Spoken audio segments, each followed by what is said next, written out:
Yeah. Okay.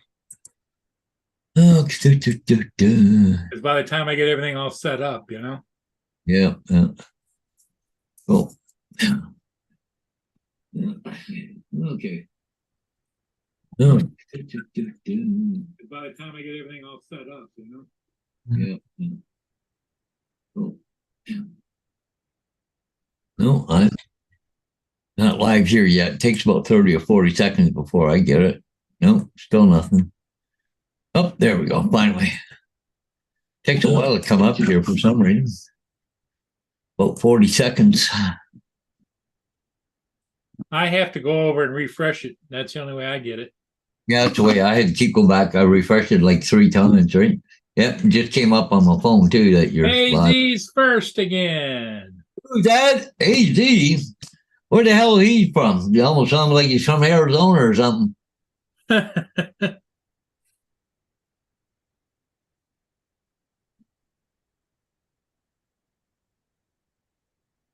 Hmm. Hey, good morning, Edward.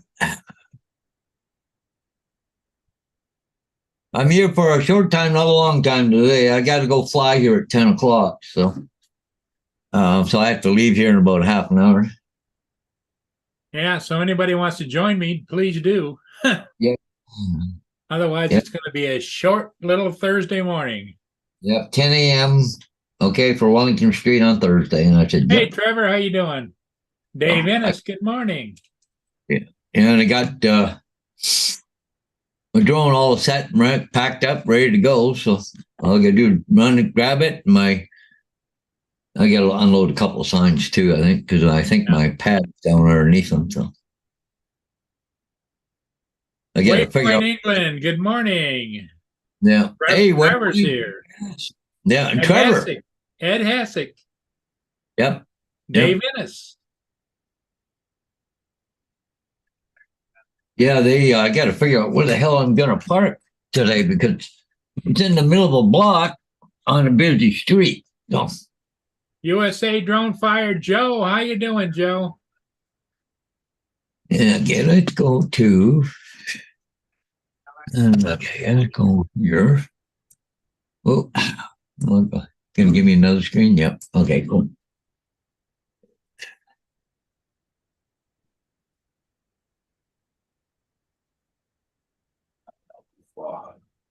Hang on, I'm going to see if she wants to go out or if she's just baiting me again. Outside? Come on, outside. 360. Okay. That's not what I want.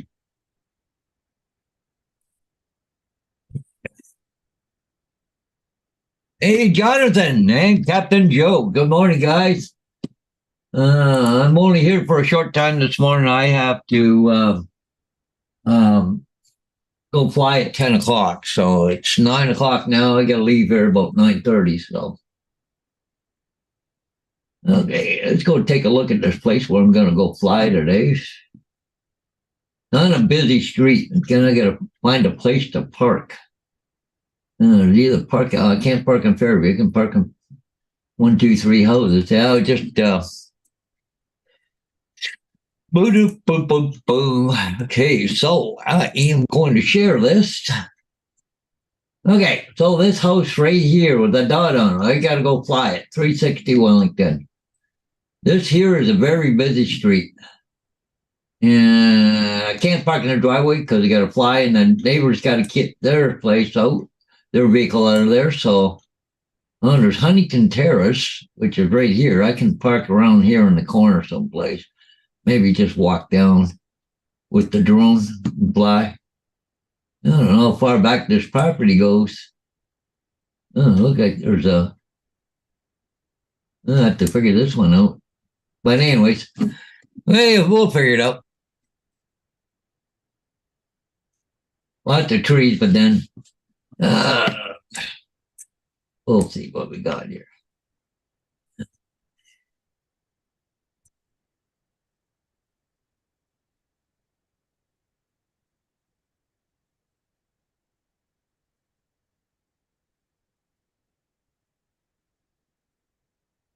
There's a house in the middle. What's that? 358. Wellington. Oh, there's a long driveway going back into a place there, and I just look like it goes up in this house. Maybe I can park up in this driveway. I don't know. I have to figure out where I'm gonna go here. Why doesn't this not let me? Oh, there we go.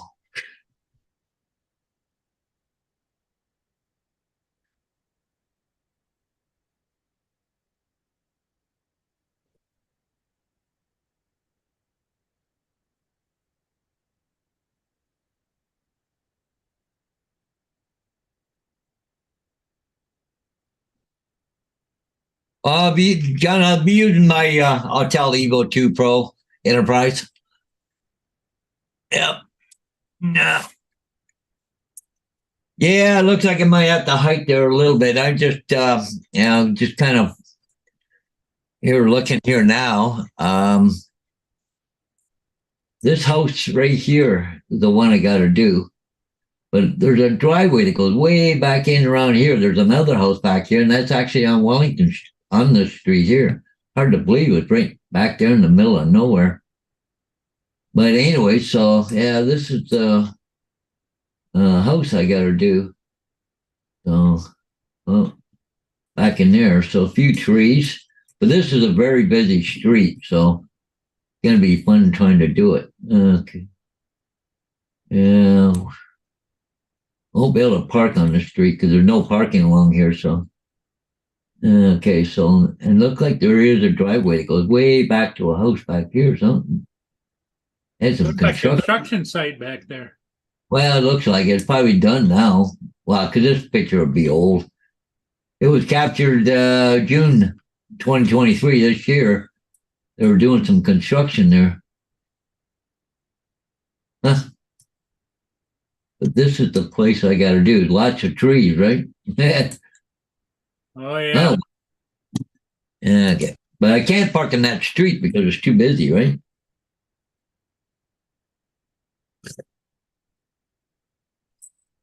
Jonathan was asking which drone you're going to use. Yeah, I already said I'm going to use my Autel Evo 2 Pro. It has pretty good protection as far as large things, right? Yeah, it's got it's got 360 degree optical avoidance on it. So, yeah, they are, Trevor. Will you go lay down now? Thank you. Go. Okay, I gotta go yell at her. Who's that, Vader? Oh, that's Gracie.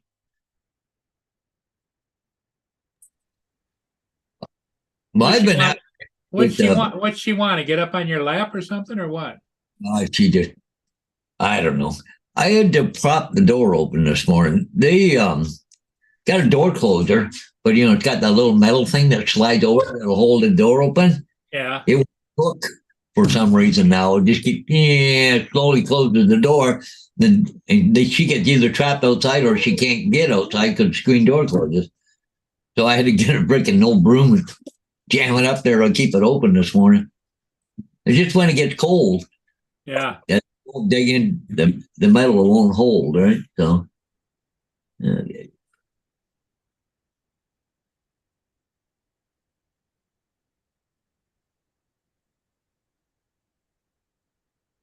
Hey, Jonathan Jackson, how you doing?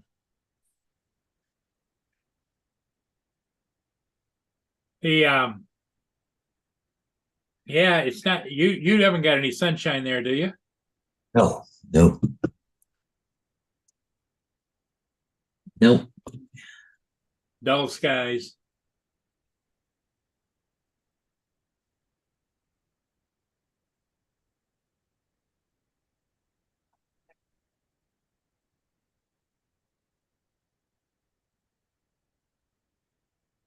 I was just looking at this picture on Google.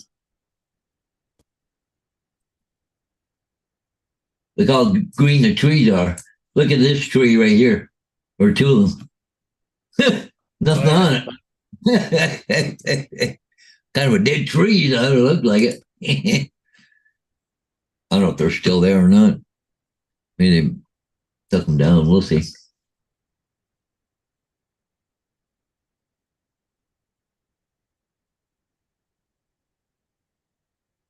Yeah, I may have to walk about three houses over. There's a street there. I'll have to go there. Well, I'll go up there and tell them I'm there, and then I'll have to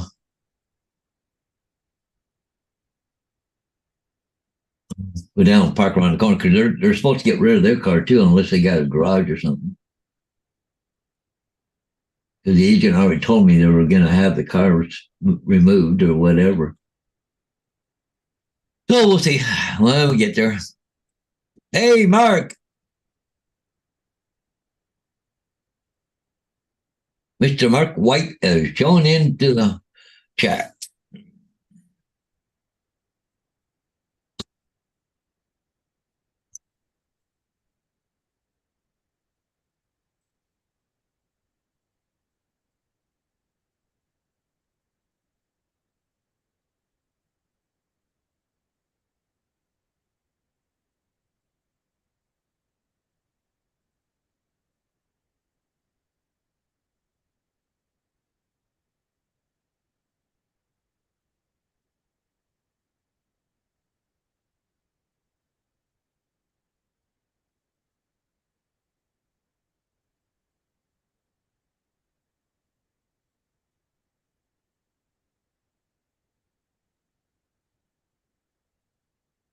Actually, I should. I don't think she even wants to sign up today.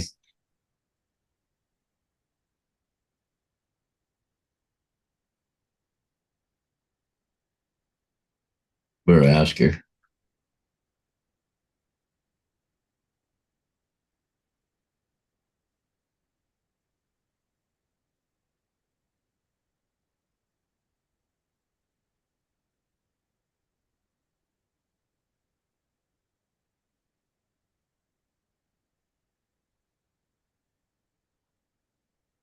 She's usually pretty good at getting back to me right away. She hadn't said if she wanted to sign. There's a little funny thing going on there, but because the other day she said they hadn't had a few days ago that they weren't ready for anything there yet. They haven't got deal signed yet, but then all of a sudden they want aerials, but they want it done at a certain time. So, but she hadn't said it. She said they were nothing about a sign. So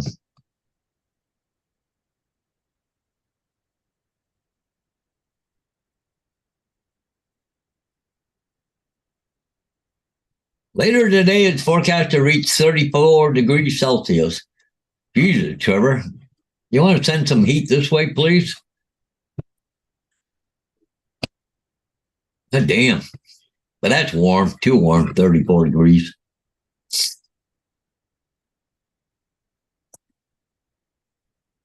I just want a little bit of it. You don't have to send it all.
High 79 degrees today in Georgia. A little fog should clear up in about an hour or two. Yeah, yeah, usually fog does. Ugh. Shivers.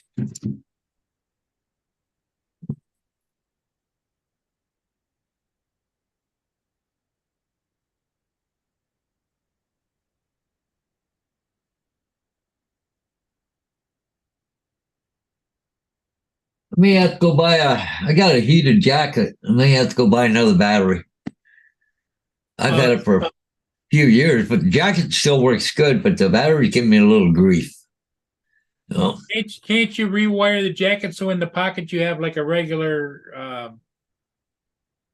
well, it's got a drill battery for a Milwaukee M12. It goes into a pocket and then you plug it into it, eh? So, but I charged it a few days ago, and I put it in my coat yesterday, and it was dead. And I went, what the hell's going on here? I was thinking if you could figure out where the leads were and change the jacket, you could Yeah. put in the pocket, one of those square batteries like we used to have that used to go into the FPV drones Oh yeah, yeah. You don't want it too big though. because they're just a little clip in, Yeah. This here is just a barrel connection to but I can they're not that expensive. They're called an M12 battery. They're from Milwaukee Drill. They're just a single cell battery.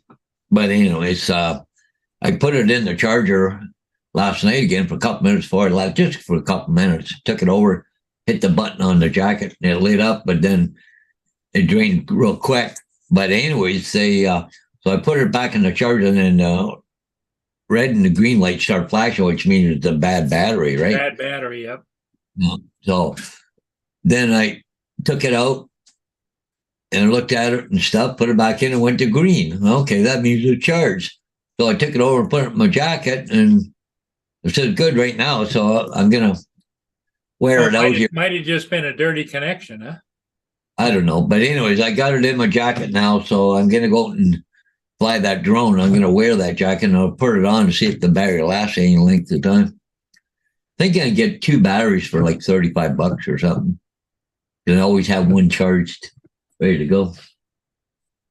Yeah, Jonathan, we don't know where Justin is. He's been not feeling so good, but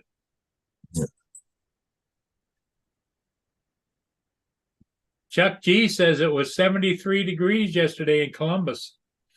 Yeah. Wow. Nothing but bone chilling cold up here north of Detroit. Yeah. And east of Detroit. You got the cold there too. Yeah, oh yeah. She's freaking Jill, Chuck and Philly, they call it. Yeah.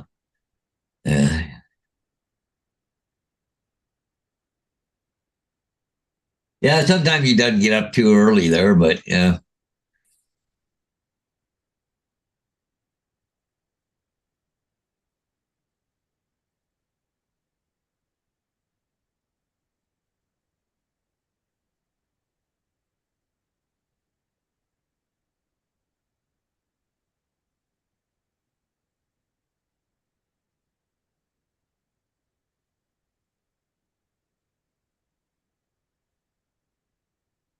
Yeah, it's kind of slow here this morning. Even on the water, it's kind of slow right now. Not much happening there. No. As you can see, there's only just a couple of cars down there, and if they pan the camera the other way, you'd see maybe 1 or 2 cars in the parking lot, but mostly it's the guys that are thinking about fishing, but they're not. Yeah, not a lot of people fishing either, Paul. No. Let me look and see if there's anything coming down. I'm just gonna go look at it myself. Because I know they just panned around.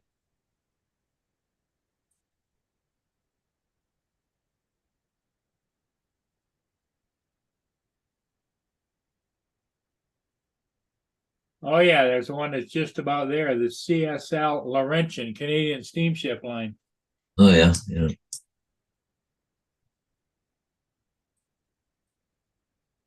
Because there's the CSL Laurent, and then there's the CSL Laurentian. Yeah.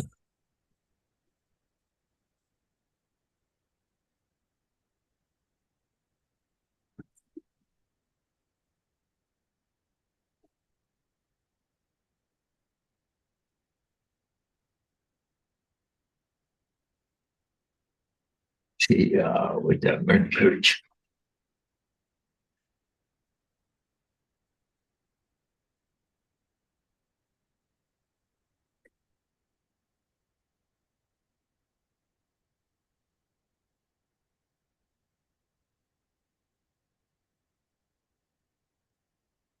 And marine traffic sure is slow, isn't it?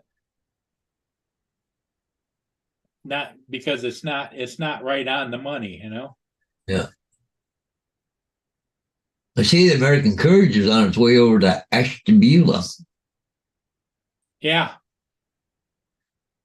I don't know if it lost steering or but why it went aground, but it went aground.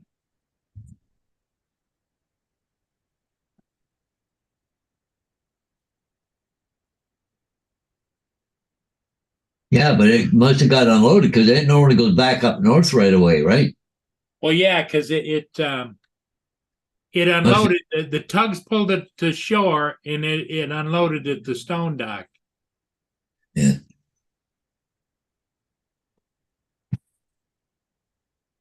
Then it cast off and headed south. Chuck G said, "Does drones fly okay in moderate snow?" I don't know. I don't fly in moderate snow. Yeah, because it's not liquid. So yeah, you can fly it in moderate snow, but Yeah. freeze your ass off. That's where a lot of guys like to fly from inside their vehicle, but I don't do that. Yeah. No word so far on art. No, we haven't heard anything. Yeah. At least I haven't heard of you, Paul. What's that? How Art's doing after the heart attack? No, I haven't heard any more. How Art's doing? I don't know. I'm going to look on Facebook, see if there's any updates, but I'll go see. Nope. Last one he posted. He posted from the hospital, right? Yeah, but just when he said he had a heart attack. So, okay. So she said no sign yet. Just want to get pictures before the snow falls. So that's.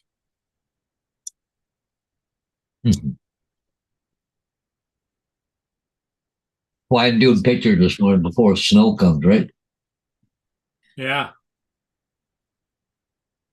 Well, when is our prognosis for snow, Paul? Do you know? I don't know. I'm not sure. Oh, here comes. Here comes Mr. Justin. Okay, Google. When do we expect the first snowfall? Oh, something happened here. Not. Oh, there we go. On the website earthsky.org, they say, Earth's first snow might have fallen after large masses of land rose swiftly from the sea and set off dramatic changes on our planet 2.4 billion years ago. What the hell? To find out more, look for the link in your Google stop. This is when the first snowfall was like 2.4 billion years ago. Yep. Yeah.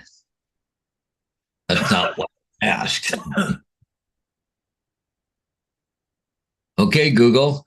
When do we expect snow in southern Ontario? The forecast. Yeah. I don't know, but I found these results on search. Just give me a 60-day forecast, extended forecast, that's all. You don't know when we're going to get snow.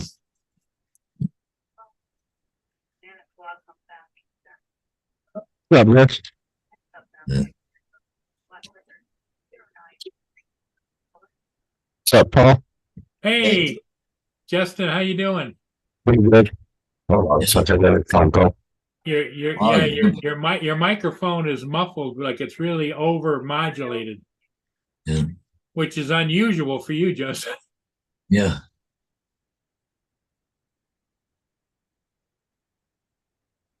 Maybe that's his woke up voice. He's over modulating. Could be. Yeah. We've got a frog in his throat. Yeah. There's the Laurentian. So I guess there's no panic to get these pictures. Want to get them back in edited because they're not even going to put it up for a while by the sound of it. Well, if there's no panic and you're not going to put a sign up, wouldn't you wait until like in the next 3 days? It's supposed to have a warm up, you know? Yeah. That's okay. Go over and get it done. Get it over with.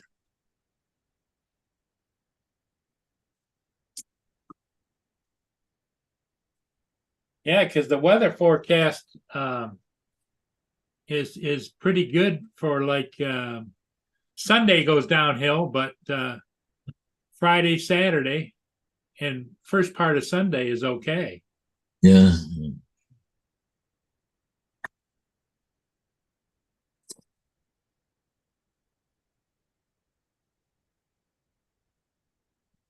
Yeah, Jonathan, I don't know where Laura is.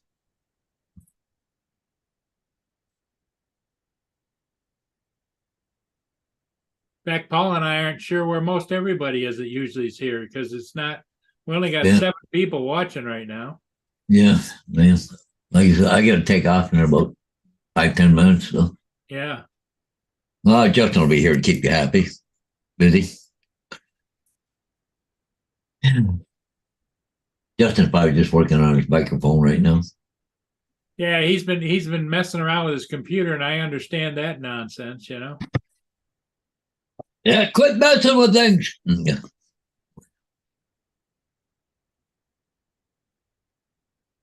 A lot of times, all I've done, if I start having a few problems, do a reboot. And but what I do is I push the shift button when I hit restart, Uh-huh. and it comes up, does a fresh, clean thing. Yeah, if you just hit what's that other one that you can hit there? Unpower. Okay, go there. Just shut down. It'll shut down exactly where you were with the computer corrupted. It'll start right back up again. You actually have to do a restart, but like I said, I read an article. You hit the shift key, but then see it popped up with the Windows 11. Do you want to start normally? You click on it. Yep, and away it goes. That goes a lot better. Cleans everything off. Yeah.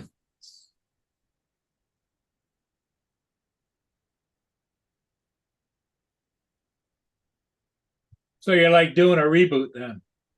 A restart. Yep. A reboot, a restart. What do they call that thing here? Hang on. Restart. Yep. But I do it with the shift key. But then it'll pop up. It says Windows. Well, I don't know. It's Windows 10 or Windows 11, whatever. But it gets a nice clean thing there, and it stays good for quite a while. Well, we know Laura's around. She just sent me a picture. Oh my God! We got to put that up here in a minute. Give me a second, Laura. Okay. I have to do this.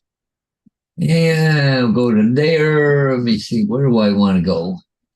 Oh, my Facebook. I have to go to Messenger. Okay, cool. Which is there. Laura sent me a picture. Oh, she sent me a couple pictures. Okay, so I will share a picture of Justin's sister. And there she is. Oh, there you go. Yeah, really, eh? Where the hell's she at with that great big stuffy fluffy? Yeah, I don't know. Oh, look at that. It looks like she's in a bus or something there. There's seats right there. So Yeah.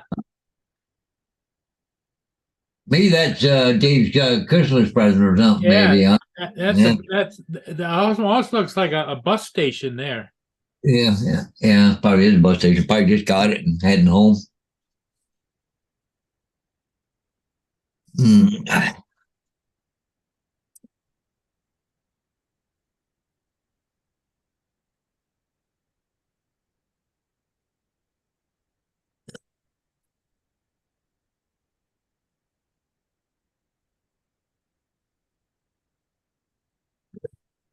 As you can see from here, Yeah. it's all dark, dingy, cloudy, low clouds. Yeah. Yep. And yep. All right, I'm back. Sorry, I got a phone call right after I came in. Oh, okay.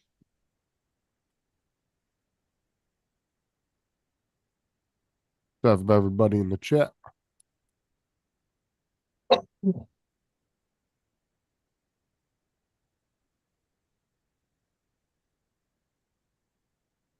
Yeah.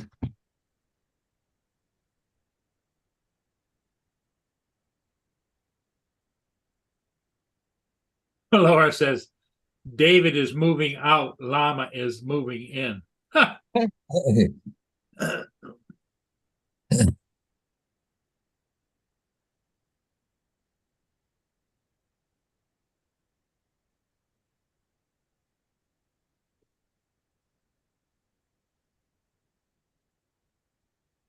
Waypoint New England says hello to Justin. What's up, Waypoint?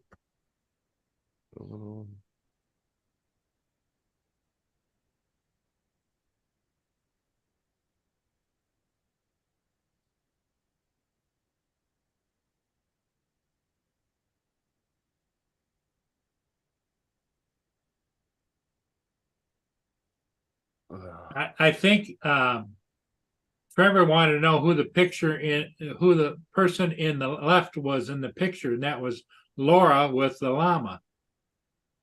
I think that was a llama stuffed animal, wasn't it? What are you talking about? What? That was a bird. Oh, it was a bird? Yeah, that was a bird. I couldn't tell what it was. It was so multicolored and it was so overly stuffed. It was like, No, that was a bird. Justin, you must have got the same email Email. with a picture. Was it an email or was it on On Messenger. Messenger? Yeah. So in other words, Justin, check your messenger. No, I didn't get nothing from Laura. Can you put that picture up again, Paul? Yeah. Just going for it here. Just give me a second here. Last thing she sent me was a short from yesterday. Okay. Share screen. We're trying to figure out where this couple of pictures is, the bus station or Yeah, that's a bird, a colorful bird. Oh, yeah. Yeah, it looks like either a bus or train station. Well, yeah. But if you go to the next one, like, you can see the seats in here. So, yeah. Well, it could be a train too, but anyways, but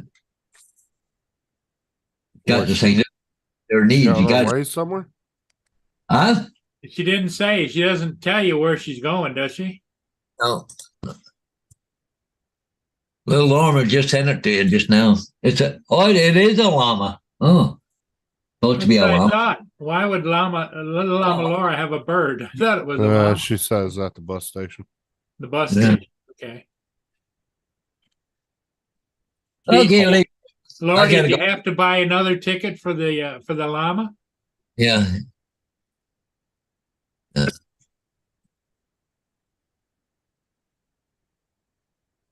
No, Mark, it's just my still Yeah, got this residual home. cough. Well, anyways, I gotta go, Paul. So, Okay. All See right. you later. yep. See ya. Yep. Bye. No, Mark, I just have that residual cough, which is kind of making my throat sore still. But it's getting less and less each day. So I have a dilemma. Son's birthday, and he is making confirmation tonight. So he can be the godfather to the daughter. Oh.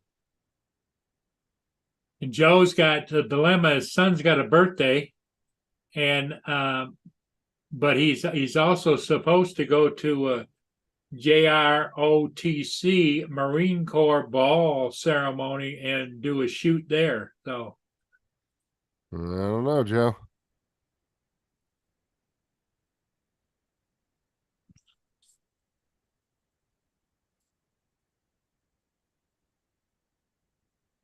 There's no way you can like at least go to your granddaughter's thing for like at least 20 minutes or 30 minutes and just at least say hi to everybody and well, it like, probably would be doable if they were close together, but who knows?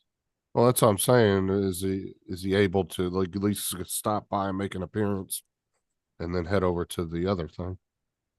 Or vice versa.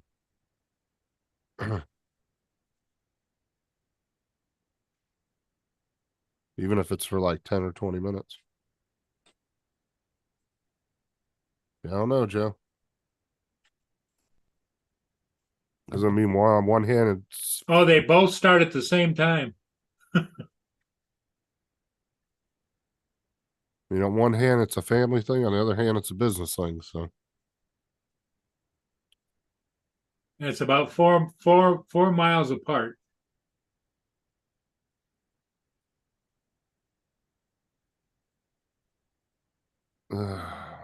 Well, the thing of it is, the confirmation thing that your son's having, I'm sure there'll be other people there taking pictures, right?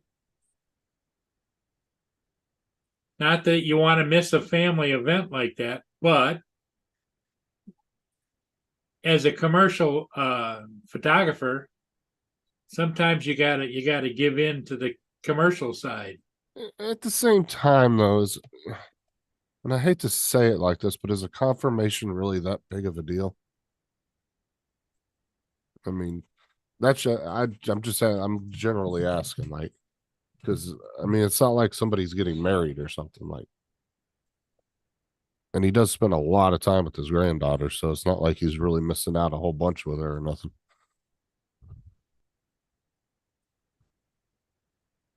But if he also bails on this thing with the Marine Corps thing, then that looks bad on his business. If they're Yeah, expecting him to be and there. also on his dedication to that area of his life, you know. Like I said, if it was like, your daughter getting married or something really big like that, I would say. But I mean, a confirmation's really not all that big of a ceremony or anything. I mean, I've been to a couple of those here and Well, there. it's important to the family, directly into the family, but as far as a tick in life, you know, you just gotta wait. You gotta weigh it out. I don't know.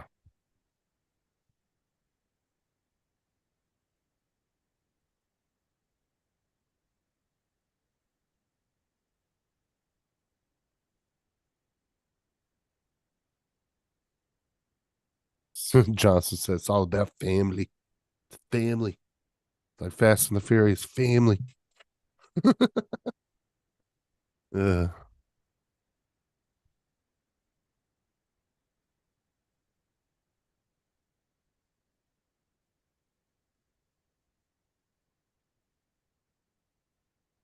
Well, I mean, like I said, in the grand scheme of all the important events you would put in life, Joe, I wouldn't put a confirmation up at the top there. I mean, it's literally just one person saying to another person they're going to be their godfather. I mean, it's not like it's like a actual legal binding marriage or something like that. I don't know. It's hard to say.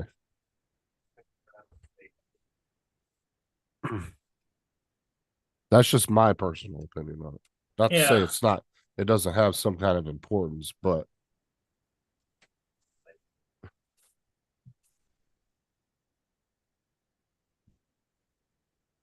and like I said, to be fair, he does spend a lot of time with his granddaughter, so it's not like he misses out on too much of her stuff. Yeah. He pretty much is there for everything. So,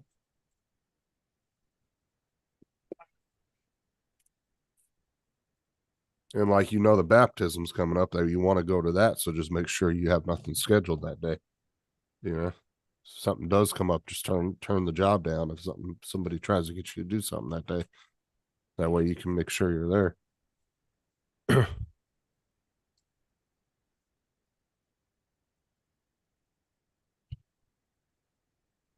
I don't know.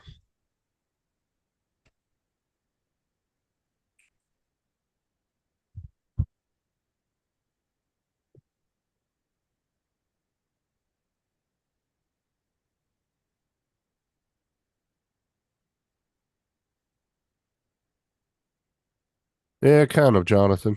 I mean, you're right about that. Kind of damned if you do, damned if you don't.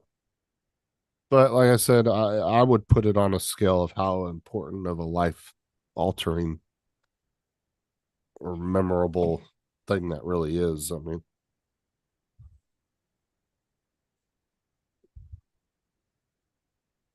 it's just kind of a ceremony for show, to be honest with you. I don't even think that's a legal thing, is it? To be somebody's godfather. I think that's just a ceremonial thing, ain't it? It's not like a marriage certificate or something like that. Or a baptism. It isn't a baptism either, so.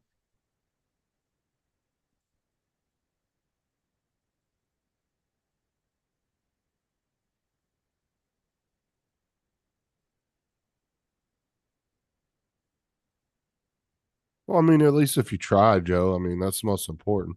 But like I said, you already got something planned for your business too. So it's kind of like, you bail on that, that's going to look bad on you. And you Hey, you still got gotta to work make it money. out. You gotta work it out the best way you can.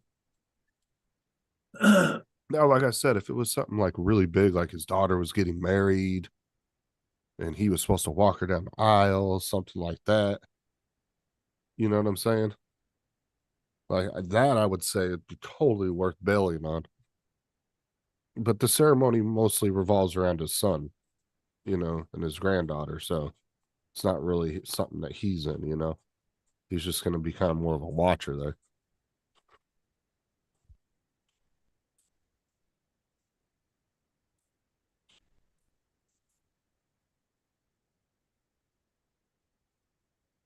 Yeah, but I don't think it's a legal thing over here, Mark, is what I'm saying. Like I said, I think it's just more of a ceremonial thing. I don't think you actually go file like papers with the court saying you're the godfather and all that. This was my was that was all I was saying. But I understand what you said there.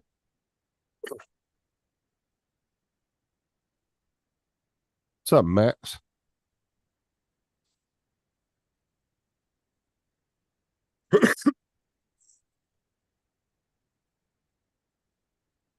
I mean, I could be wrong too. I'm just assuming that because I've been to a couple of them over the years. I've never heard about anybody like having to file paperwork or something.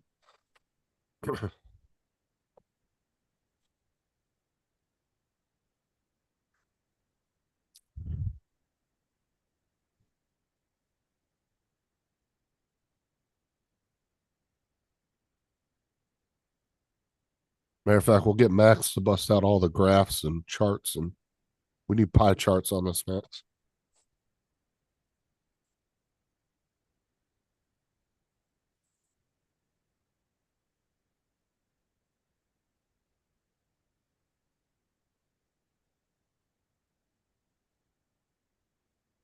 Oh, the Saints name, not seats. uh,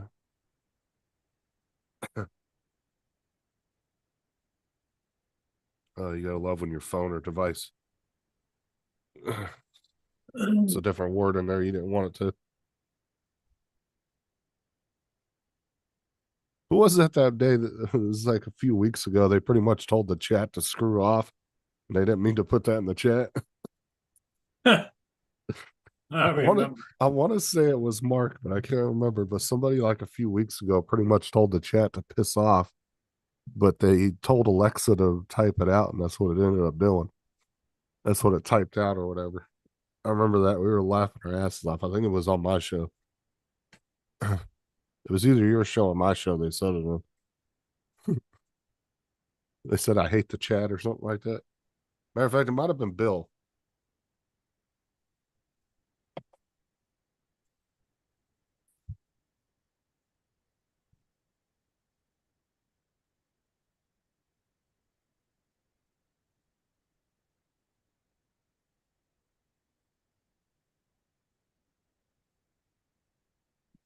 Yeah, the sun is out here now. Wow.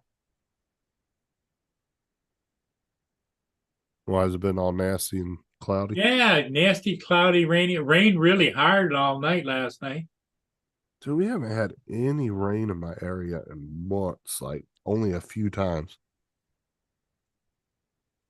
And the lakes are still low. Usually they're filled up again by now. Because then we go into the winter season.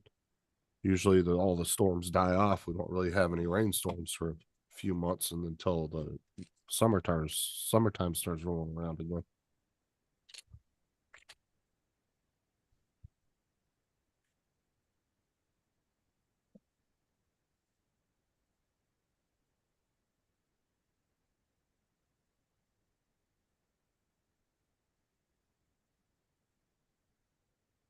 Oh, I just need this cough to go away.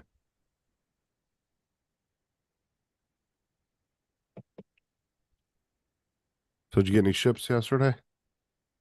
I don't think I got any yesterday because it was nasty, but there's a couple of ships going by right now. But I double checked. This ship is the Lee A. Tregurtha, and I've got it like every week for the last 5 weeks. So You just don't want to get. Yeah, I get you. I mean, it's a nice looking ship because it's a classic. It was built during the World War II era, which has the pilot house and everything forward and everything else in the rear, you know. Well, get on your little radio scanner thing and tell them to turn around and go get another ship for you to film. Yeah, you kind of oversaturated that particular ship the past month. Yeah, and there's not a lot of other ships coming up.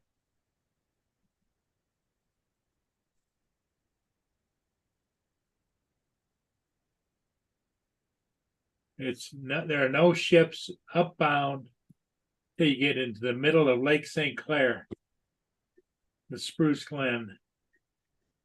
And just leaving the Detroit River is the Calumet, which I've gotten before. Nothing spectacular.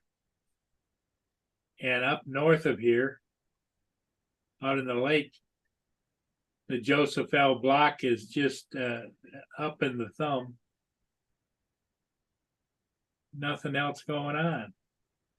All the way up to Mackinac, there's only one ship coming downbound, the Honorable Paul J. Martin, which is a Canadian steamship line. Nothing going on.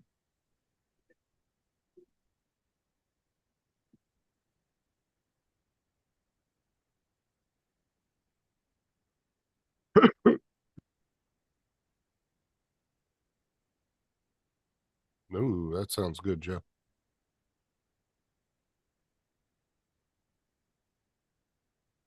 Joe made his son a nice big breakfast this morning.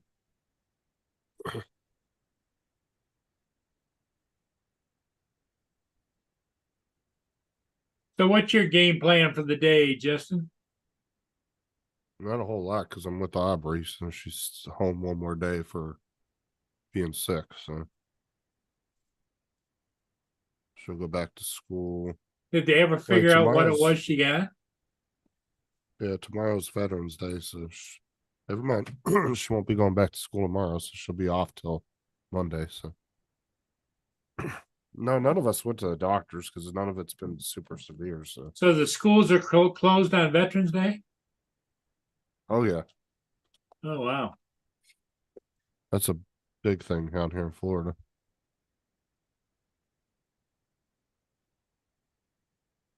Yeah, she'll be off till Monday. So, but no, none of us got like overly sick where it was like unmanageable or nothing. So, I mean, there's no reason to go to the doctors because they're going to tell you the same shit.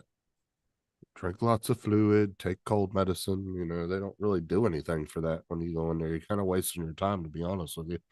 The only time that really helps is if like you're having breathing issues or something, they have to like prescribe you a Z-Pack or something like that, you know. Some kind of inhaler or something, but that's usually if you're really, really bad off, like you're starting to get ammonia or something like that, or pneumonia.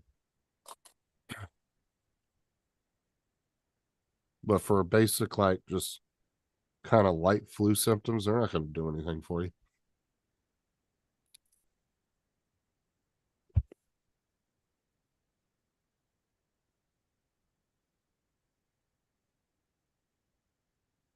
What's up, Donald?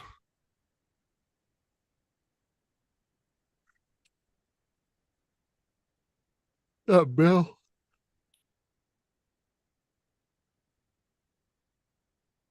Tomorrow's Marine Corps birthday. Veterans Day is the 11th. Yeah. They're getting their 3-day weekend pretty much.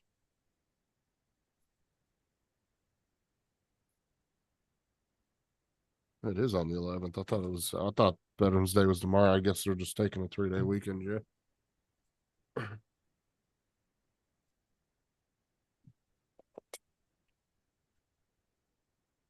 Well, Veterans Day is tomorrow or Saturday. Yeah, Saturday, but they're giving them tomorrow off for it. Even though tomorrow's Friday, so.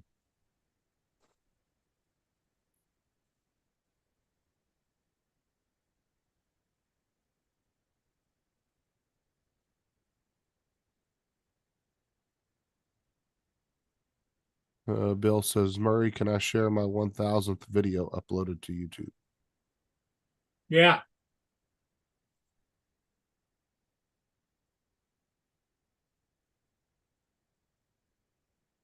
Yeah, I hit my 1K videos not too long ago, Bill. I'm almost to 1100 now. I like Paul, he's got like 5,000 or some shit.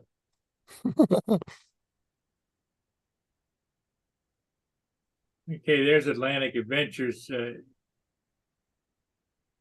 Let's go over and look at it.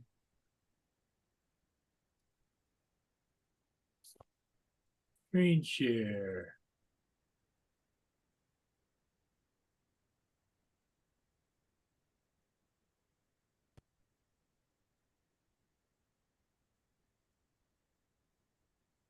Paul's first video was Clydesdales on Parkway, final cut, 10 years ago.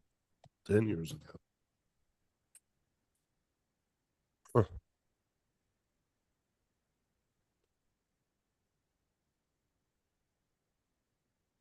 Oh, there's nothing wrong with that, Bill. 1000 mark. Yeah, yeah, fucking Paul though. He's got like 4 or 5,000, I think. Yeah, 5K videos he's showing on his. Yeah. But he's literally been posting for 10 years now, so sometimes 2 or 3 videos a day.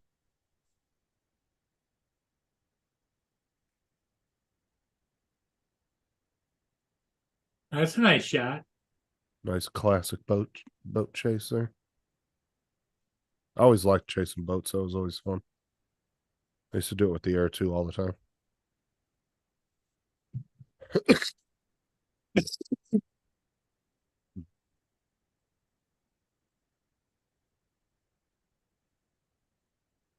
Yeah, he has.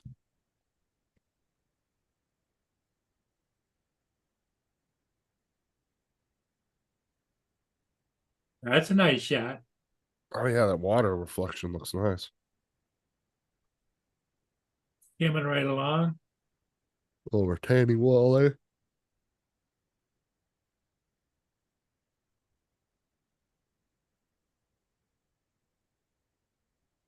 Like you're going down the hills have eyes there, river there, Bill.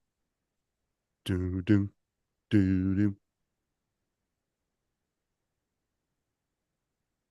Did you go out there all by yourself, Bill, or did you go with somebody else? You know what'd be a nice touch in small letters if you put down in the corner what drone you were flying for that shot. And two, is this a boat and you're just sitting on it, or is this an actual drone you're flying right here? I think it's a boat because look at the shadow. Well, it's hard to say. No, I think he was on like a little canoe or something. Okay, yeah, it was an Insta 360 shot, so yeah. I know that, Donald. It just had like that vibe, though, like that creepy vibe going down the river. That was pretty damn smooth, though, for you being on a little boat. Because it had really good stabilization on your video there. Yeah. Because it looked really smooth. That's why I wasn't sure if it was a drone or not. But you were just flying above the water.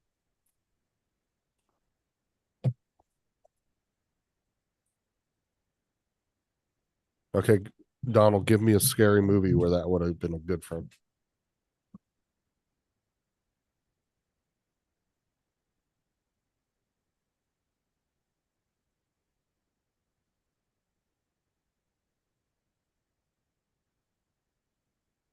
That's what like half y'all say about that camera, and then the other half bitch about it. I know Matt hates that camera. Much as I mean, he does like it to a certain extent, but I guess it's just not up to his quality.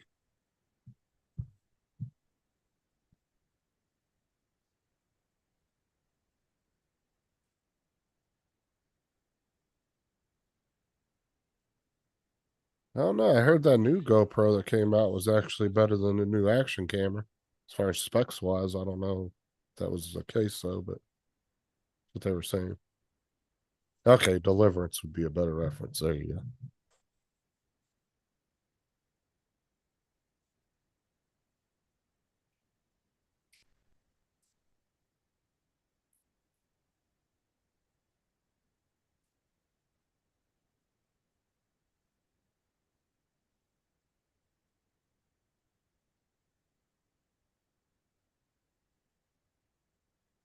Look, here's Paul's first videos here. Boom. In the old days, yeah. Was your very first video there. Now, was that a drone video? Yeah. Let's look at your first drone video. No, that wasn't That was just pictures. from shore. Yeah. Oh my God, look at the jelloing and the. Yeah. You can tell that was a kind of an older camera. Let's see. Where's your? Oh, it looks like Hodges is back. Yeah. That was quick. No, it's too shitty out. I'm not flying. Yeah. No, of course, I was there and the freaking wind gust, fucking trees are almost bending over on the gust. I'm like, nope. Too many trees in that property to get down there. Yeah. Well, So- the thing of it is she gave you the green light to put it off for a day or two anyway. Yeah, well, I said I looked at, while I was talking to her on the phone, I looked at the UAV forecast. She said you got tomorrow, Saturday, Sunday, or Tuesday. Yeah. So, but tomorrow's not bad. It's only 22 mile an hour, but it's only like 30% clouds. Like it's gonna be a lot brighter. Today it's just kind of dull and looks like crap. Yeah. I said, no, give me very good pictures if I do it. So she, no, that's no problem, no problem.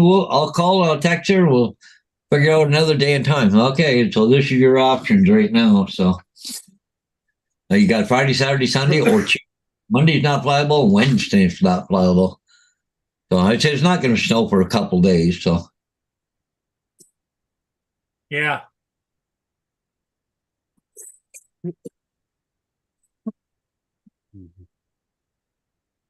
actually, I think what I'll do is take my sweater off and leave my jacket on. I'm just going to test this jacket of mine. So sure it's working.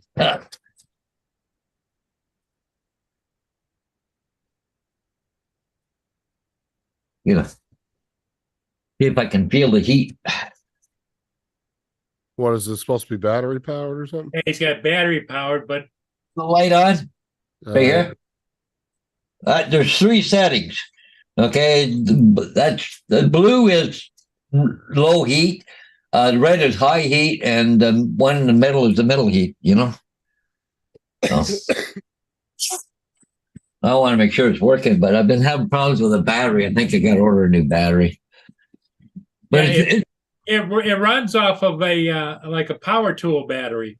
yeah, it runs off a Milwaukee M1 Dual battery or whatever you want to call it. Where the hell do you put a big ass Milwaukee battery at? Right there, see? It's Oh, on the. Jesus. Actually, it's supposed to be up and straight up and down, but it's right there. Oh wow. If I, Are you feeling the heat? I'm not yet. I don't I think. mean, is Well, it kind of uncomfortable with that big ass battery on your back? well, it's funny. It's off to the side. It's not across your back. It's not anywhere where you really. So it's not like annoying when you sit down or anything? No, Oh, okay. no, because it's kind of on an angle. 'Cause you don't lean up against it or nothing else like that. See, Yeah, I can start to feel the heat, Paul. But I want to see how long the battery lasts, right? See, in my mind, I was thinking you had one of those big fat ass drill batteries back there. I was like, what the fuck do you put that big thing? One of the big fat batteries. It's got That the big, little- about that long. It's only about 4 inches long and about 1.5 inches around. yeah, it's one of the slide-in ones, the big long slide-in one. Yeah, it's called an M12 from Milwaukee. You might need a new battery because those type of batteries go out pretty easily. Yeah, they're just a nickel cadmium, or I don't know, or maybe it's lithium ion. I'm not sure, but I can order 2 of them off Amazon for like $36. So Well, those are the batteries you have to keep charged all the time. If they get dead too much or sit too long, they'll totally trash a battery. well, but see, the thing is, the heated jacket. So when do you use it? Like in the fall and towards the winter. Like I used to mostly use this under my hunting coat, right? So then I stay warm when I'm out sitting in the bush. So you don't use it the rest of the year, right? Right. So once spring comes, What you got to have then is the little single or double battery charger that you just leave them in all the time.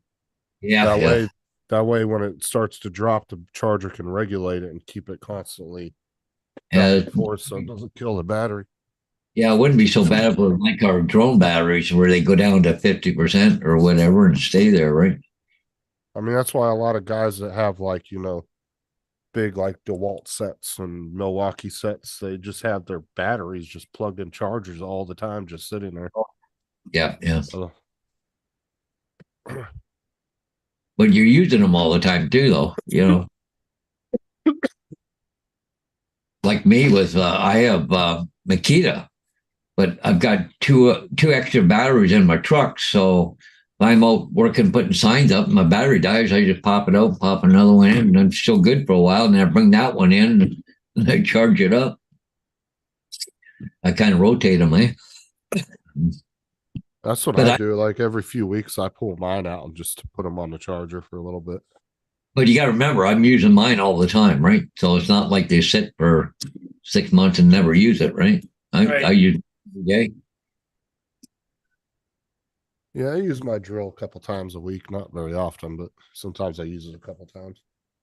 Just for little projects I'm working on.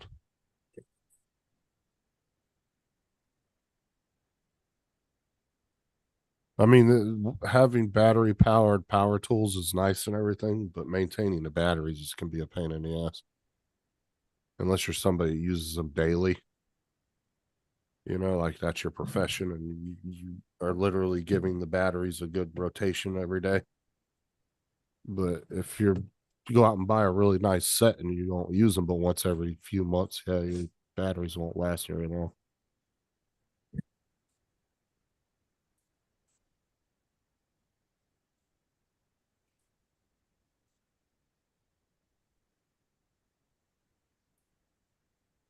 Oh yeah, Mark, I've seen like battery powered socks and gloves, and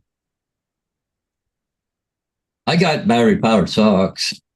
they work okay, or they kind of Pain in the ass the batteries because they only use the double A's, right? I think you got 2 double A's in each one. But I mean, depends what you're using them for. But see, I used to go hunting, but when I hunt like deer hunt, you're not walking, you're sitting all the time. Right. Okay. Well, if your feet get cold, you turn them on, right? And if you keep your feet warm, then you stay a lot warmer, especially you get this jacket on. But you can get those heated gloves, but the problem is they're so freaking bulky, you can't do anything with them. Well, that's exactly what I was talking about, Donald.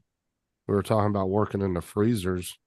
When you're working in retail and you're working in those deep freezers, they give you these big ass puffy gloves, but you can't fucking do anything with them on. No. So then you end up taking the gloves off to put labels on boxes or use your scanner, and your hands just get fucking almost get frostbite because it's 32 below inside those freezers. Oh yeah, it's like 36 degrees below. Yeah. But like I said, the Arctic type gloves you need to be in cold weather like that, you can't do anything because they're so fucking thick. Yeah. I get it, because for hunting it would be the same thing. Like you're not going to want to have big old fat gloves on when you're going to pull the trigger, right? Oh, because you can't feel the trigger. Exactly.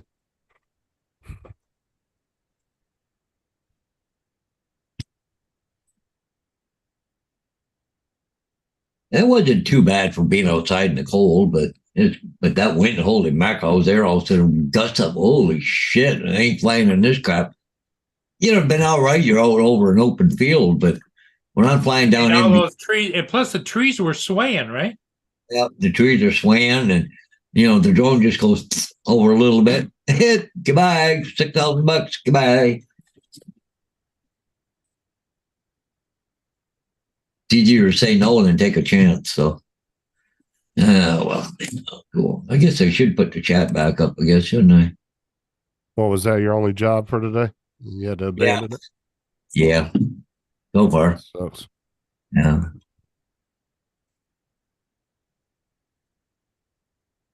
Jonathan has said he's listening. He's cleaning up the kitchen at the same time.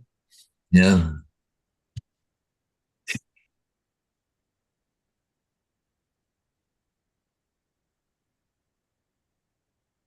Yeah, Mark is right.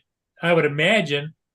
See, I remember way back when I was a younger person, I used to do a lot of snowmobiling, and you just had a hell of a big snowmobile suit on, and used to, if you were lucky, you were up by the motor. I'll keep you warm. Yep. But Mark was saying that they make a lot of electrified gear for, like motorcyclists for the wintertime. Hey, this is my socks, right? They just kind of plug in. Yeah. But see, this is the battery, like the battery pack that goes around your leg. And, you got to put a couple AA batteries in there, right? So, too bad you weren't rechargeable, so. Well, you could get rechargeable AA's. Yeah. I used to have them. Yeah. How the hell did he get locked in the freezer, Jonathan? Well, the battery's still good. Look at this. Huh? They're in them. Oh, you can't get locked in the freezers at Walmart's because they're literally roll down doors and it's just fabric. You can take your box cutter and cut right through it, walk right Well, through Jonathan in the chat, Paul just said he had a guy get locked in a freezer at Piggly Wiggly grocery store 3 blocks away. They found him dead and frozen. Yeah, it's crazy. The latch must have. That's weird how that would have happened. Because a lot of the freezer doors and like anything like that usually are they have multiple safety ways of getting out if the lock breaks or the latch breaks. Oh yeah, AA batteries in them. They don't last very long. You get Duracell though; they last a little longer. They do make rechargeables. Yeah. Yeah, they do. They have a little tray like this, and you put like 4 or 2 whatever. I got one, but I don't think I got them for 9 volt. I mean, it'll do the smaller batteries, but I don't have any. I don't think the AA's that recharge. Look at that, the light just went out. I only had it on. It was warm. It's working, but the light just went out. That means can you tap it and go on again? No, she did. Yeah, that was the one good thing about riding dirt bikes in the wintertime, man. Those dirt bike motors put so much heat off that your legs would be nice and warm the whole time. You keep your legs nice and warm. Get a new battery. Amazon. Yeah. Yeah, that's crazy that would happen. And they'll deliver it really fast, right? And see this here, but see what you do, you pop that off. That's the actual battery right there. This is just an adapter, so you can too bulky. plug it in, but it just goes on. But that's just, they're not that big a battery. Actually, you might be able to find a upgraded version of that battery too. Yeah, where it's like more of a there's 3 amp, so yeah, you might be able to find like a 5 or a 5 amp one on there. Because sometimes they have the same battery size, but they'll have better ones. Yeah, there's only 12 volts, but it is a lithium ion battery, so. So. See, that's a good thing about when I worked at Walmart, though, Jonathan. Like I said, so Walmart got rid of the big freezer doors and they went to automatic roll up and down roll doors. and it's literally just thin, like this thin plastic fabric. Yeah. You could take a box cutter and just cut right through it. Or you could just lift the door up. We actually had a kid that broke the door doing that one day. Because he couldn't figure out how to push the button on the wall.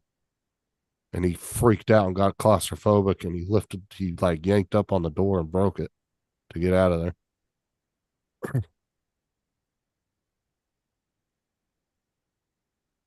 Yeah, right, Mark. People always get locked in freezers on the best police programs.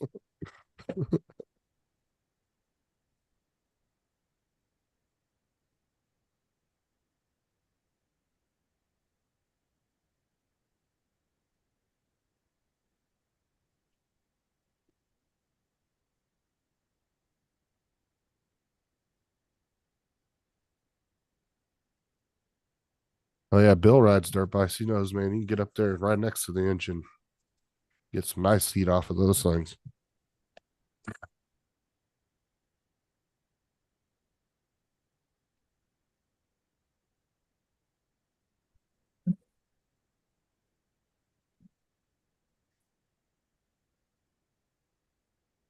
Okay, they have LiPo AA batteries. They recharge by USB-C port on the side of the battery. Oh, Oh, they're using USB-C now. huh? On the side of the battery, like, oh, What are you looking at? well, what Bill from Atlantic Pack Ventures was saying. Oh, 5 lines back. Yeah. Oh yeah, my nephew had some of those batteries like that. They had the USB-C on the top of his. The little plug, yeah, was on the side, and Yeah. it came with it was a splitter. It had 4 that sprouted off of one cable, and you could Yeah. charge 4 of them at once. Good. Where my charger is? Got one around here something. I would have broke it too. Like literally, there was nothing wrong with the door, Jonathan. He just didn't push the button on the wall, and because he was brand new, he didn't know he had to push the button on the wall, and he freaked the fuck out and broke the door, and it was like $1,000 to get it fixed. Yeah, I've got, Walmart was not happy about that, though, I'll tell you that. but I got rechargeable 9-volt batteries here, but I use them on the model railroad for the radio controlled controller for my trains, right? It goes in there, but it's, oh, there it is. I knew I had one right someplace. Yeah. Yeah. Plugged in. Yeah. So usually that's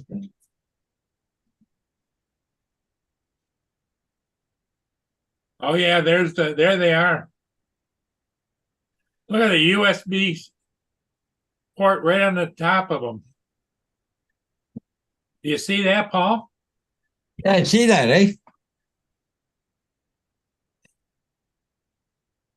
Wow, they got USB-C right on the flip side of the battery. What kind of price are they on them? What's the price? You can't read it. $36 for how many? 4-pack. So they're $10 a piece. Or 11 or $12 a piece, but yeah. Comes with a micro charging cable too.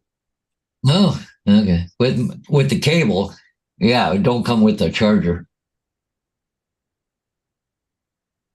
Oh, it must, doesn't it? No, it just comes with a cable, it says. You Yeah, can 'cause- put a battery bank or adapter or whatever, right? It just comes with the cable. Yeah, because my nephew had these, and but his had one cable, and it came out to 4 batteries, but they were micro USB at the time because that was a couple years back when they first came Oh, out with them. yeah. How many So you- amp hours are they? 3,300. 3,300 milliwatt, 1.5 Really? volt. Yeah. 1.5 and the 3,300 milliamps watt hours, which is pretty good. Oh, you can apply the $7 coupon too and get them for 30. Well, this is American price. Yeah. Yeah. But see, I've got this charger Because I can plug in 9 volts, but I can do the double A's or triple A's. I just have to buy the rechargeable battery. I can do Yep. 4 at a time in here. So Oh, you can This- go get the rechargeable batteries. They're not that expensive. They're actually cheaper than buying regular batteries. yeah,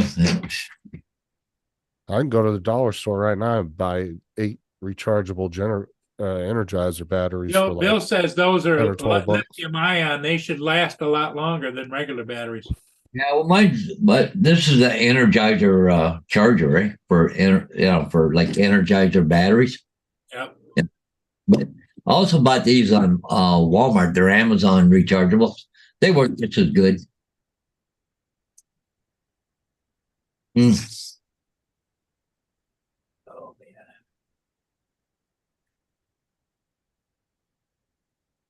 I used to have a bunch of rechargeable batteries, but Okay, that is that price that Paul was showing. That's it is Canadian price, $36.99.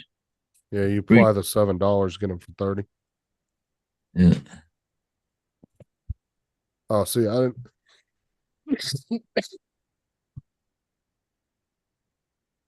didn't even look. I thought it just automatically converted to my US site when I clicked on it. The built-in indicator will show the charging process. The red light indicates charging, and the blue light nope. indicates It is Canadian. Cool. Oh, it's because I wasn't signed in. That's why. Okay, so it came up with the right link. And I'm sure you could shop around on there and probably find other brands for cheaper. Well, I just looking here at Power Access USB rechargeable double A's, and they're the same price, $36.99. What else is Amazon got a 12-pack, but that's just the regular batteries, the rechargeable batteries, 12-pack for $29. Yeah. God, this cough is kicking my ass. Yeah. Somebody else has got 4 of them for $29, the rechargeable double A's with the cords. Yeah. Let me change this to the US. I want to see what the price is here. Yeah, $32.99 for 4 quick rechargeable lithium battery double A, 3,300 USB direct charging to them. They're $32. So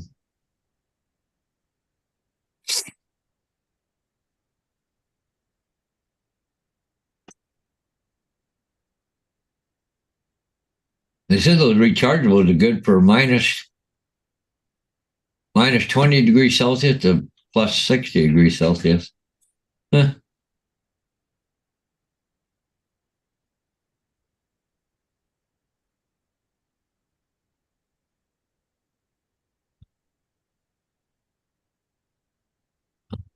Hmm.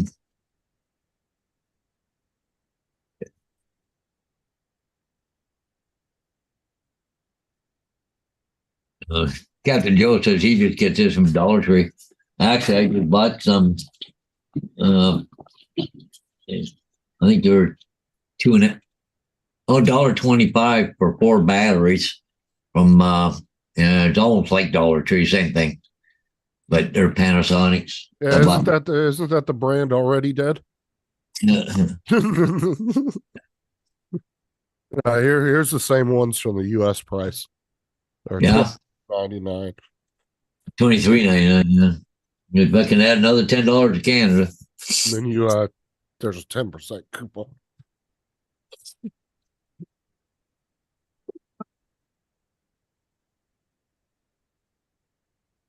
Oh my God, this cough.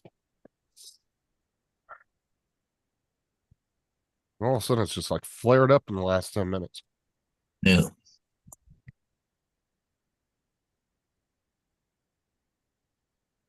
You know, basically a double A, triple A is all you ever use them for is a clock or a remote control for your TV is about the only time you really use them, right?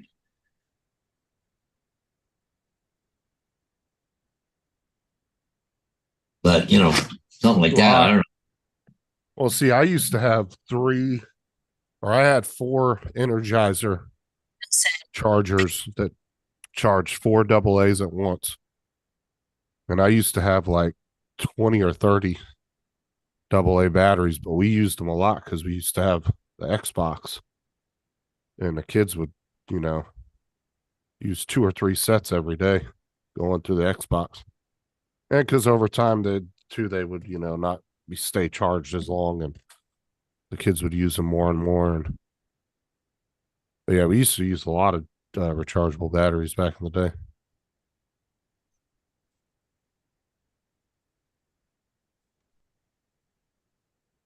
Yeah, Joe, all of a sudden, like the last 10 minutes, man, this fucking cough, dude, it won't stop. I mean, it's been like that the last couple of nights when I'm laying down, but you know, everybody knows coughs get worse when you lay down. But usually if I'm sitting up, it ain't that bad. I just took a small, little tiny sip. I mean, just enough to coat my throat with some cold cough syrup. Because it's nighttime and shit, and I don't want to go back to sleep. So I just took enough to coat my throat to get it to stop. Now, you've got to wait a couple months to go to the dentist? Yeah, it's February 11th, or is it the 13th? Wow. I think it was the 13th, and I have to go at 11 in the morning. She said, well, what are you coming in for? I said, well, I need one tooth definitely looked at, but I just kind of want to overhaul, you know, just kind of a overlook of everything in my mouth and tell me what I need to get done, and then we'll start from there.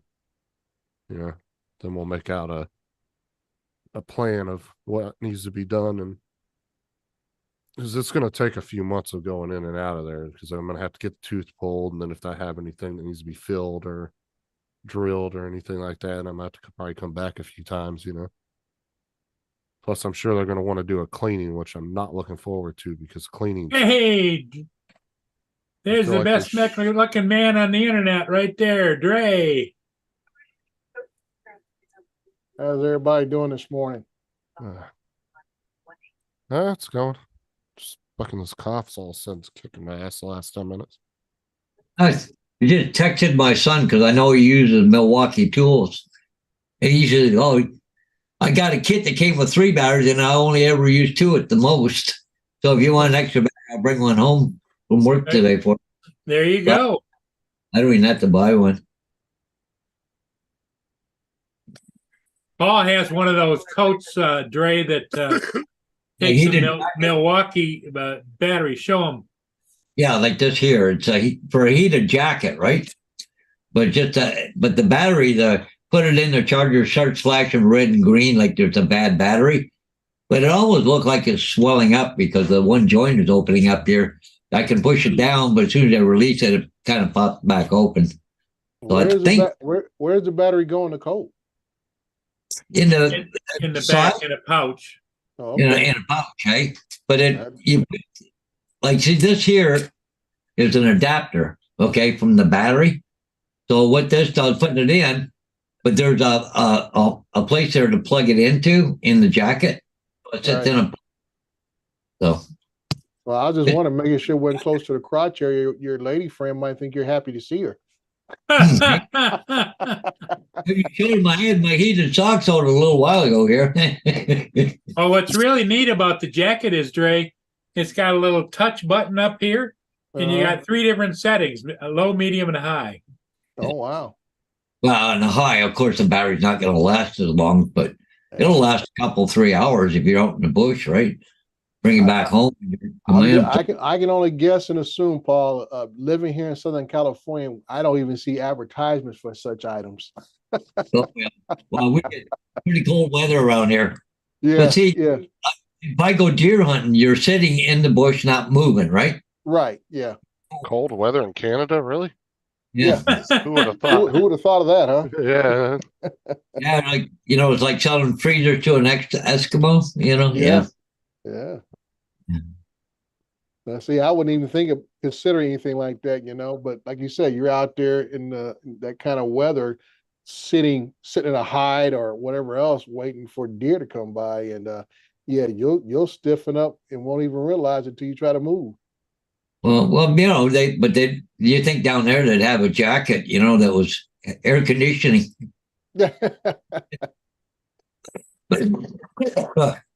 We got those. It's funny when I see people walking around with their cell phones with the little fan attached in the USB port.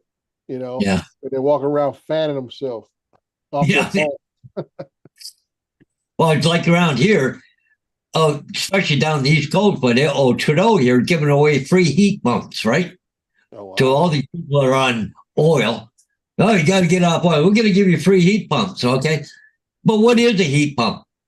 It's a refrigerator backwards. The back of your refrigerator puts off heat, right? Right. Yeah. That's what a heat pump is. Okay, Yeah. They put it on and they blow the heat around. Well, the only thing is, they don't get warm enough, minus 20-degree weather, to keep the house warm. Mm. Oh, they're really good in Canada. Oh, yeah. Maybe mid-states or something, but not here. Holy crap, man. But they're not efficient, Dre, what's the temperature been out there for you, Dre? The temperature's been beautiful, but we have the Santa Ana winds blowing. So that's the problem now. When the winds are gusting around 65, 75 miles per hour, that's the issue. Oh. So that's what we've been dealing with for the last since Sunday. Dre, Santa Ana winds. Dre, just take your Phantom 4 and go down right to Cajon Pass. You'll be fine. Yeah. Nice little wind tunnel there. Mhm. Yeah, start over there at the ocean, and by the time you get in the air, it'll be over top where you want to be. Yeah. So now they're talking by I think Tuesday of next week, they got a storm coming out of the Gulf of Alaska coming down. That's going to probably give us a little bit of rain, not much, but it'd be our first unofficial winter storm, they say. Yeah. Well, when you get those Santa Ana winds, it pretty much dries everything out, doesn't it? Yeah, that's why we have they call it wildfire conditions. We all on alert for wildfires. We've had a couple of them out here where fires just break out. And I always kind of, have a bad attitude towards the weathermen because almost like you guys put this information out there about wildfire conditions, almost like the starting gun at the arsonist track meet, boom, go. Because Right. all of a sudden these fires, because we don't get lightning strikes in Southern California and things of that nature. So most of our fires are man-caused fires. So when these conditions come around, these guys keep broadcasting it out. You get stuff on your phones talking about Southern California Edison may shut the power off for conditions, all this kind of stuff. So they don't want to get sued for wildfires and all this kind of and everything else. So it's something else. So all of your fires started by either stupidity or arson, right? Yeah. That's about it. Yeah. But that's climate change, though, isn't it? Yeah. We've always had Santa Ana. Santa Ana's been around since I was a little kid growing up. Yeah. But it just now when you talk about climate change, they say we have more of an extended period of it and stuff. It used to be we had Santa Ana's. Used to come in March, and we call it kite flying season, and when I was a little kid, but now you're getting it in the fall very heavily now. We used to always get a decent breeze, but not these Santa Ana conditions where it's gusty. I mean, it's to the point there it's nothing new to wake up in the morning and hear about an overturned tractor trailer. Yeah, going on the side. But that El Nino has got that jet stream going straight across it, don't it? Yeah, like I say, it disrupts the traffic patterns and everything else. Because once you get a tractor trailer tipped over, traffic comes to a halt. Because then you got to worry about: do you have a spill? If the rear trailer breaks open, do you got material, whatever it was carrying, across the freeway? Everything else. Now, do they ever flip train cars too? No, we haven't. I never heard of a train car getting derailed, but tractor trailer, especially out where I'm at, like Justin talking about the Cajon Pass, coming up through Fontana, going up the Grapevine, I-5, come out of north end of LA, going up the Grapevine to the Central Valley area. Those are the two key spots for all our trucking that comes in and out of Southern California, and it's like coming in canyon country. Dude, that's where the winds are the most intensive. Cajon Pass is scary. Yeah. Even when you're in a car, it's scary sometimes going through there. Well, like Because- where Bill lives over in Newfoundland, there's a place over there called Wreck House. They're not kidding. But what it is it's like a carburetor on a car. It's a Venturi effect. You got two mountains, the wind's pushing like this, and it comes in tight, and it picks up speed in the middle and then goes back out again afterwards. But in that Venturi effect, they tip trucks over all the freaking time. They've shut down the road to trucks because the wind is so strong, right? Yeah, that's exactly the effect we have here in the Cahoon Pass and also the Grapevine in out of North LA County. Same Yes. type of thing. It's right there in the mountain passes where the wind gets forced in that little corridor, and boom, Compresses you got faster. Yeah. right. Yeah, trains are just too heavy though. They're not gonna. Well, there's some scratch you place, on I don't know, is it it's down in South America or Mexico or someplace? There's a place on a mountaintop. There's trains that flip over. Mm. But yeah, look at that. Bill just put it in there about a place called Wreck House.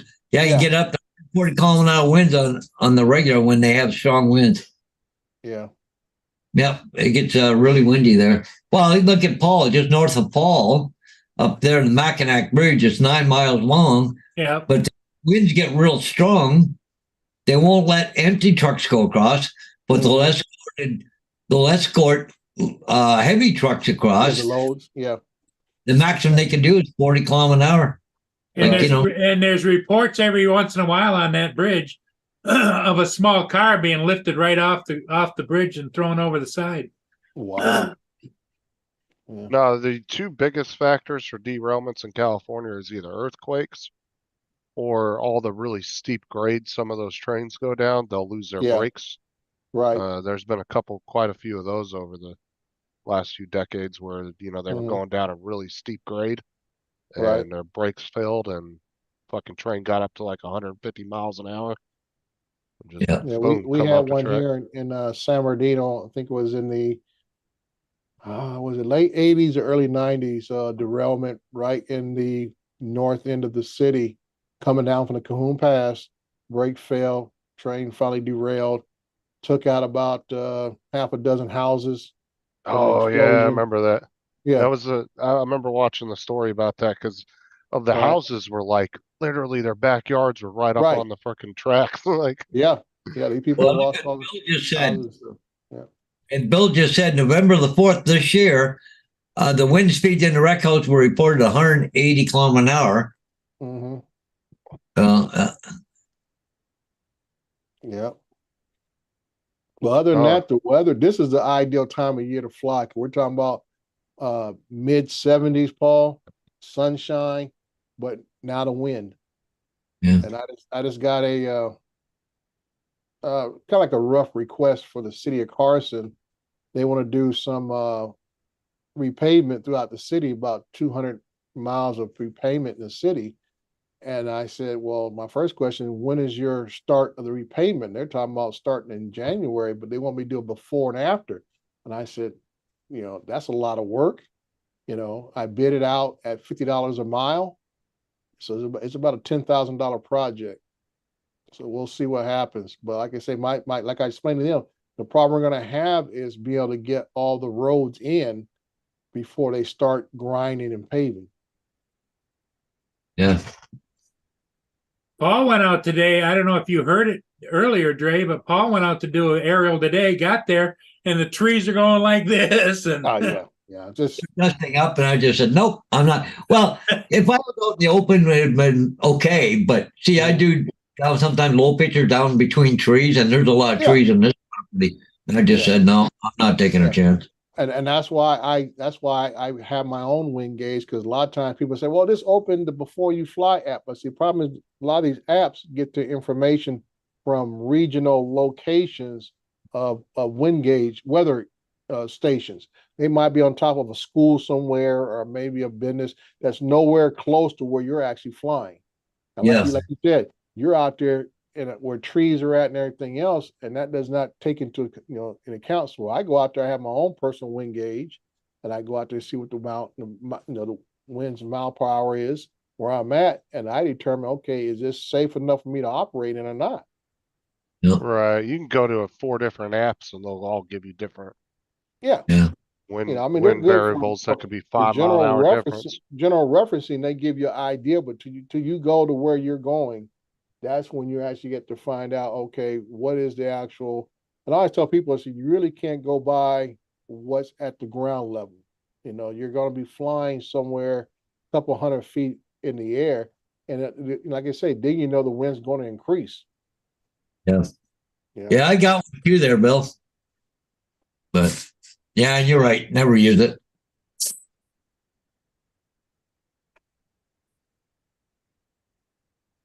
Yeah, that's the technical name for it then. I just call it a wind gauge meter. Yeah. And I said, my little handheld device I bought off Amazon about this big, and it has a little, propeller thing in there, and I just hold it up in the air, and that thing gets spinning, and it gives me a digital readout. I said, okay, Yep. because some of my jobs even have, wind gauge meters up on like a pole somewhere, and stuff like that. That lets me know which way the wind is blowing, because that's also a concern too. Is which direction is the wind actually blowing? Hey, you see what Bill just wrote the last text?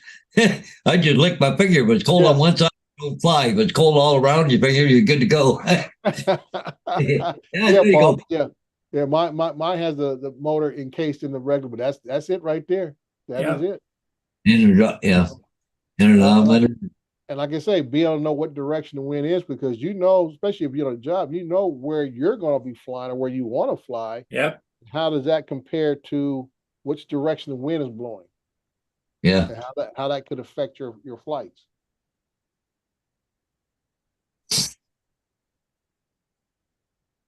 Yep. Yeah. That is it. I mean, it was the same thing with the apps that would tell you you're okay to fly, Yeah. Back when I first started flying drones, dude, I would use Litchi, or not Litchi, what was it, uh, Before You Fly, and then there was the Yeah. other one was the Oh, map, I mean, Before You Fly, Air Map, they all yeah, had air the maps. Air Map. And They they all would had all tell you a the, different shit. yeah. One would tell you, oh yeah, before you fly, man, 99% of the time it'd be like, yeah, you're good to go. Yeah. And then you'd go to the other one and it would tell you, oh, there's an airport right next to you. It's like, what the fuck?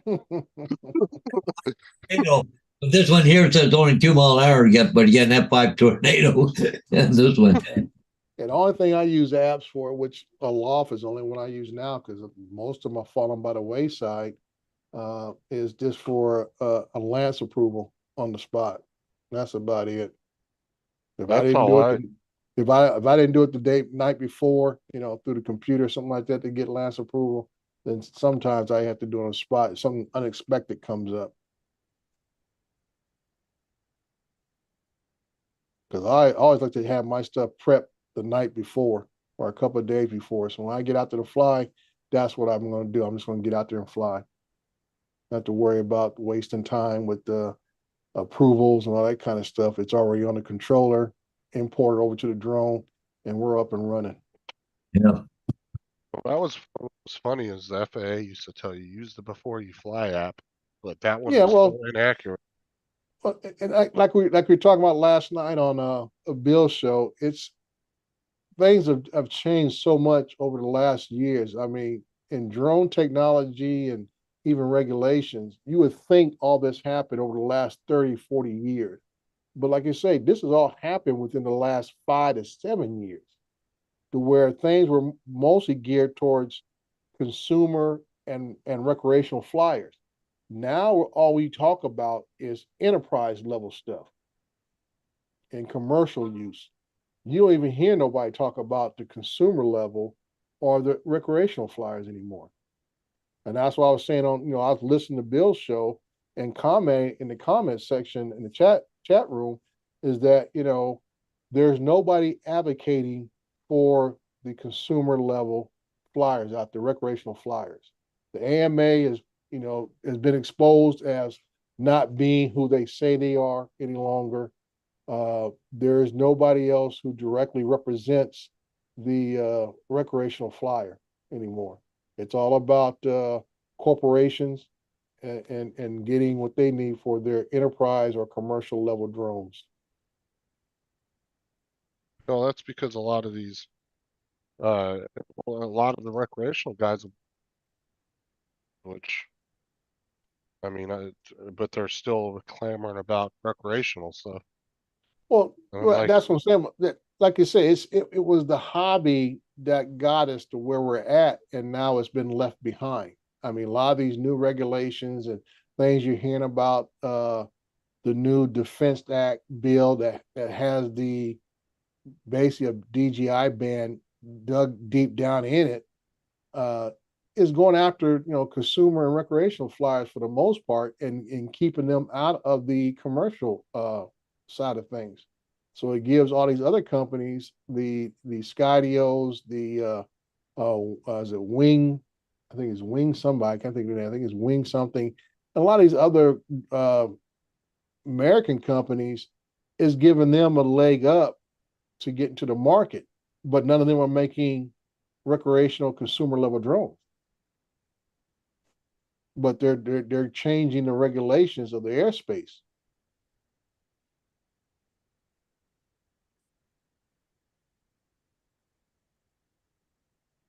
So that's why I said, you know, people who've been around me know I've always advocated everyone to go get your Part 107, because I was getting a sense of this 4 or 5 years ago about how things are starting to swing. And I said, if you want to continue to fly, even as a hobbyist, you may need to have a Part 107 just to cover yourself and allow you to continue to fly. Even like Paul goes out and flies the ships. But like I say, if they start cracking down about, you know, drones flying over the waterways and things like that, you know, you might need to get a Part 107 just to continue to do what he does. I think it's going to be that's going to become. Yeah, I've had my Part 107 since when they first came out. So Yeah, you know, and that's what I'm saying, that having that this covers you a lot more, and you're able to get clearances a lot easier, anything else that you need, because you are a Part 107. well, you know, the thing of it is, Dre, I've had cases in the past where I've been flying, and all of a sudden I'm surrounded by patrol cars, state police, border protection. And as soon as I turn around and I've got my Part 107 tag on, they, oh, okay, then you're good to go. Right. Yeah. But the people I was talking to at the time, their eyeballs got this big. You know, it's like, what's going on here? Yeah. So that's just my whole point. Is it's like, you know, because of the world we're living in currently today, with all the advancement of technology, good and bad, is just now we're in a age where if you're not qualified or certified in something, they don't want you out there doing anything, because there's just too many people out there being what's the term, for nefarious reasons. You know, everything from dropping drugs into a prison yard to scouting out potential infrastructure for future attacks and all this kind of stupid stuff that we deal with today. I mean, these are things happening now that we would never even think about, you know, 10 years ago, 20 years ago and stuff. But now it's affecting everything that we do. Yep. Well, and the other thing that doesn't help, and a lot of people probably disagree with this, but you can walk into Best Buy, buy a drone, and nobody knows what you're going to do with it and where you're going to fly, or you don't have a clue what you're doing, and it's okay. Yeah. You know, it's like you can't walk into a dealership and buy a car and not register the damn thing. You know, it's like right. Yeah, and that's what I'm saying. With all these other things going on, it's going to eventually get to that point, because now when you have all these American companies coming getting involved, and they're I put out here the lowest price I've seen pretty much starts around $10,000 for American made drone. Okay, whatever you use it for, you're looking at $10,000 and up from there. So when the money starts getting at that level, then they're going to start saying, okay, we need you to fill out some information, just like buying a firearm. we need you to fill out the information for a background check and make sure you're certified and all this kind of stuff to make sure you're not doing something else with this stuff. And that's where I see it going. Well, and even I can't figure out how they. Okay, so let's say as it is right now, there should be a pamphlet attached to every drone sold that says need to know. You know, here's what you Yeah. need to know. Here's what Yeah. you need to call and get registered. You need to, yeah. Yeah, I totally agree. And my thing is, Paul, you know how you go in, especially with the DJI. I don't know about Alltel, but I know the DJI drones. It instructs you to go log in to activate the drone. Yep. Now, my thing is, okay, there should be something in there that tells a person before you can activate the drone, you must at least go take the trust test.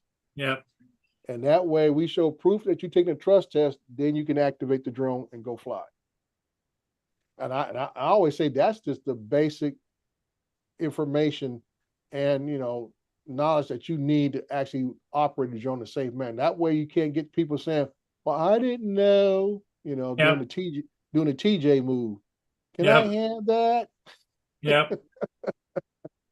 You know, and that's why nobody, like I said, like driving a car, you can't get in drive a car. It says, I didn't know I couldn't drive that fast. I said, you got a license, right? Yeah. Well, that means you know the rules of the road. You know what a speed limit sign looks like. You know, it's on the test.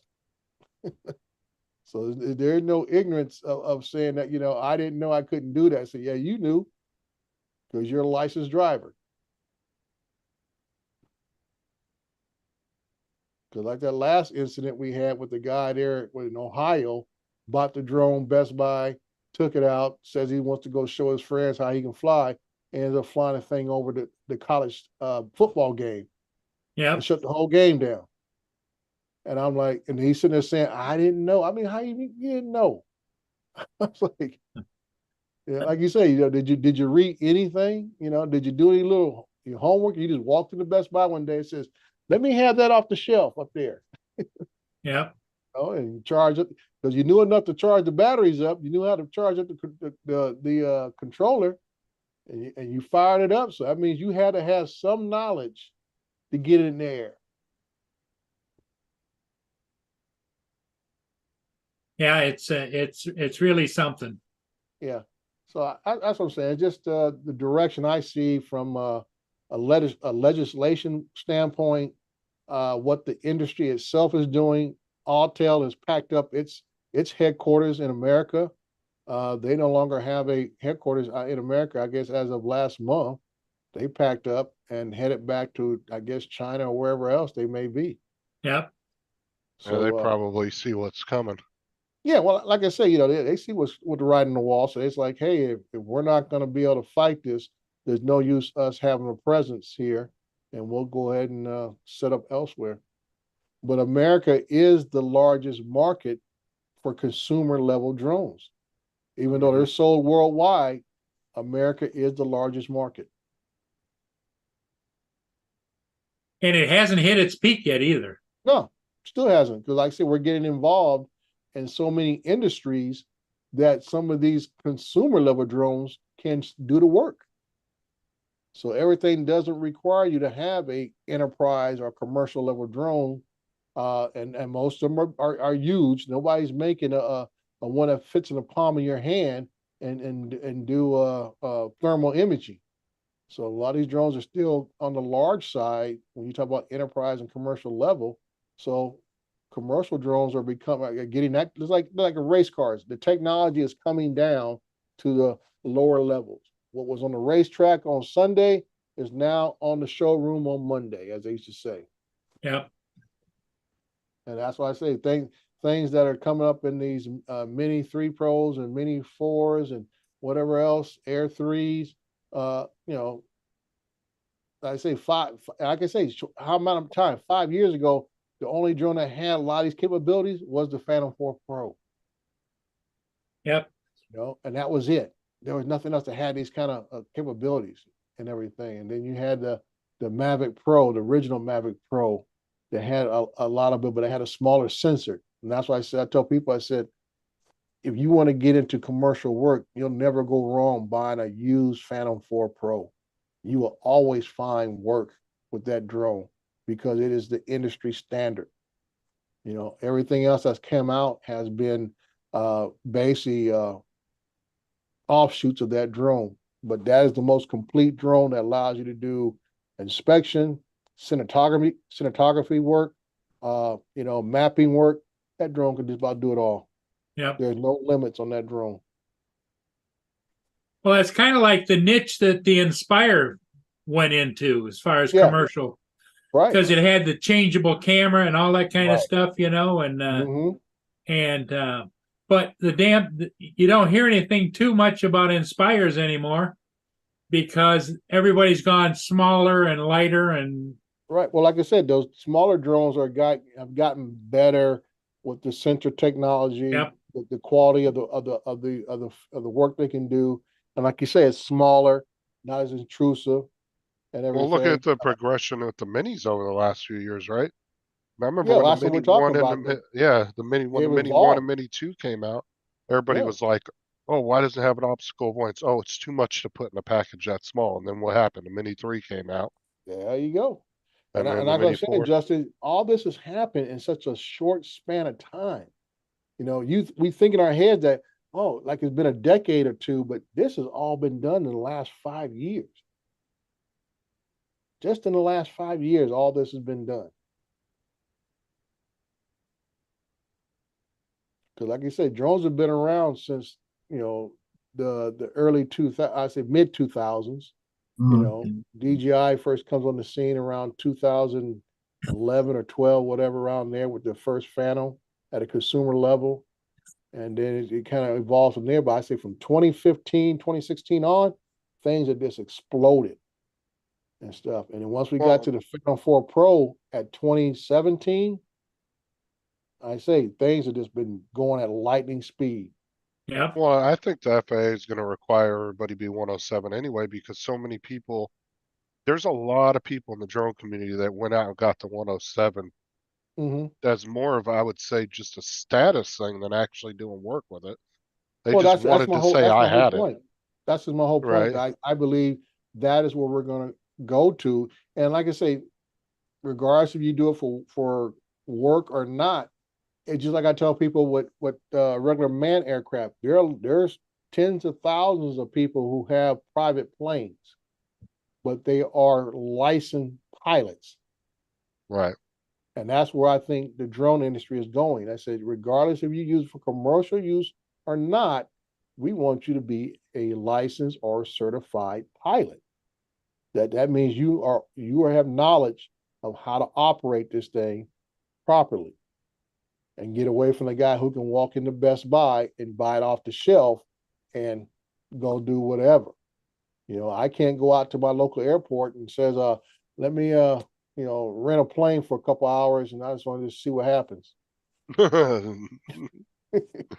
No, but I mean, if they go to just where they're requiring a 107 for everybody, then Hmm. technically recreational doesn't exist anymore at that point. Right. And Everything will be labeled as commercial, even if you right. are just flying for fun. Yeah. And like I say, requirement to have it to fly for money. But like you said, this came out of a hobby that's been around for 60, 70 years. I would say probably longer than that because you're talking about basically post World War II is when a lot of the recreational hobby kind of kicked off. And it stayed strong for a long time. I think it probably hit its peak somewhere around the mid 60s and so into the 70s with the fixed wing. And, you know, so those people are the ones who are most upset now. It used to be the FPV guys. Now it's the fixed wing guys because they're realizing all these regulations are affecting them too. And they're ticked off at the AMA and everything else who was supposed to be protecting them and it hasn't protected them. Oh, see, Joe, that makes sense why you got it, but I'm saying there's a lot of guys in the drone community that advocated and went out and got the 107s just to get it, not Hmm. because they were even planning on doing anything. They Yeah. just wanted to be able to say I had it. And when that many people started going out and getting it, guess what? The FAA looks at it as okay, well, screw recreational. We're just going to go strictly commercial now. Yeah. And that's all the language you hear now. You don't hear anything from the FAA or like I tell people last night, I said the FAA gets its marching orders from Congress, not the other way around.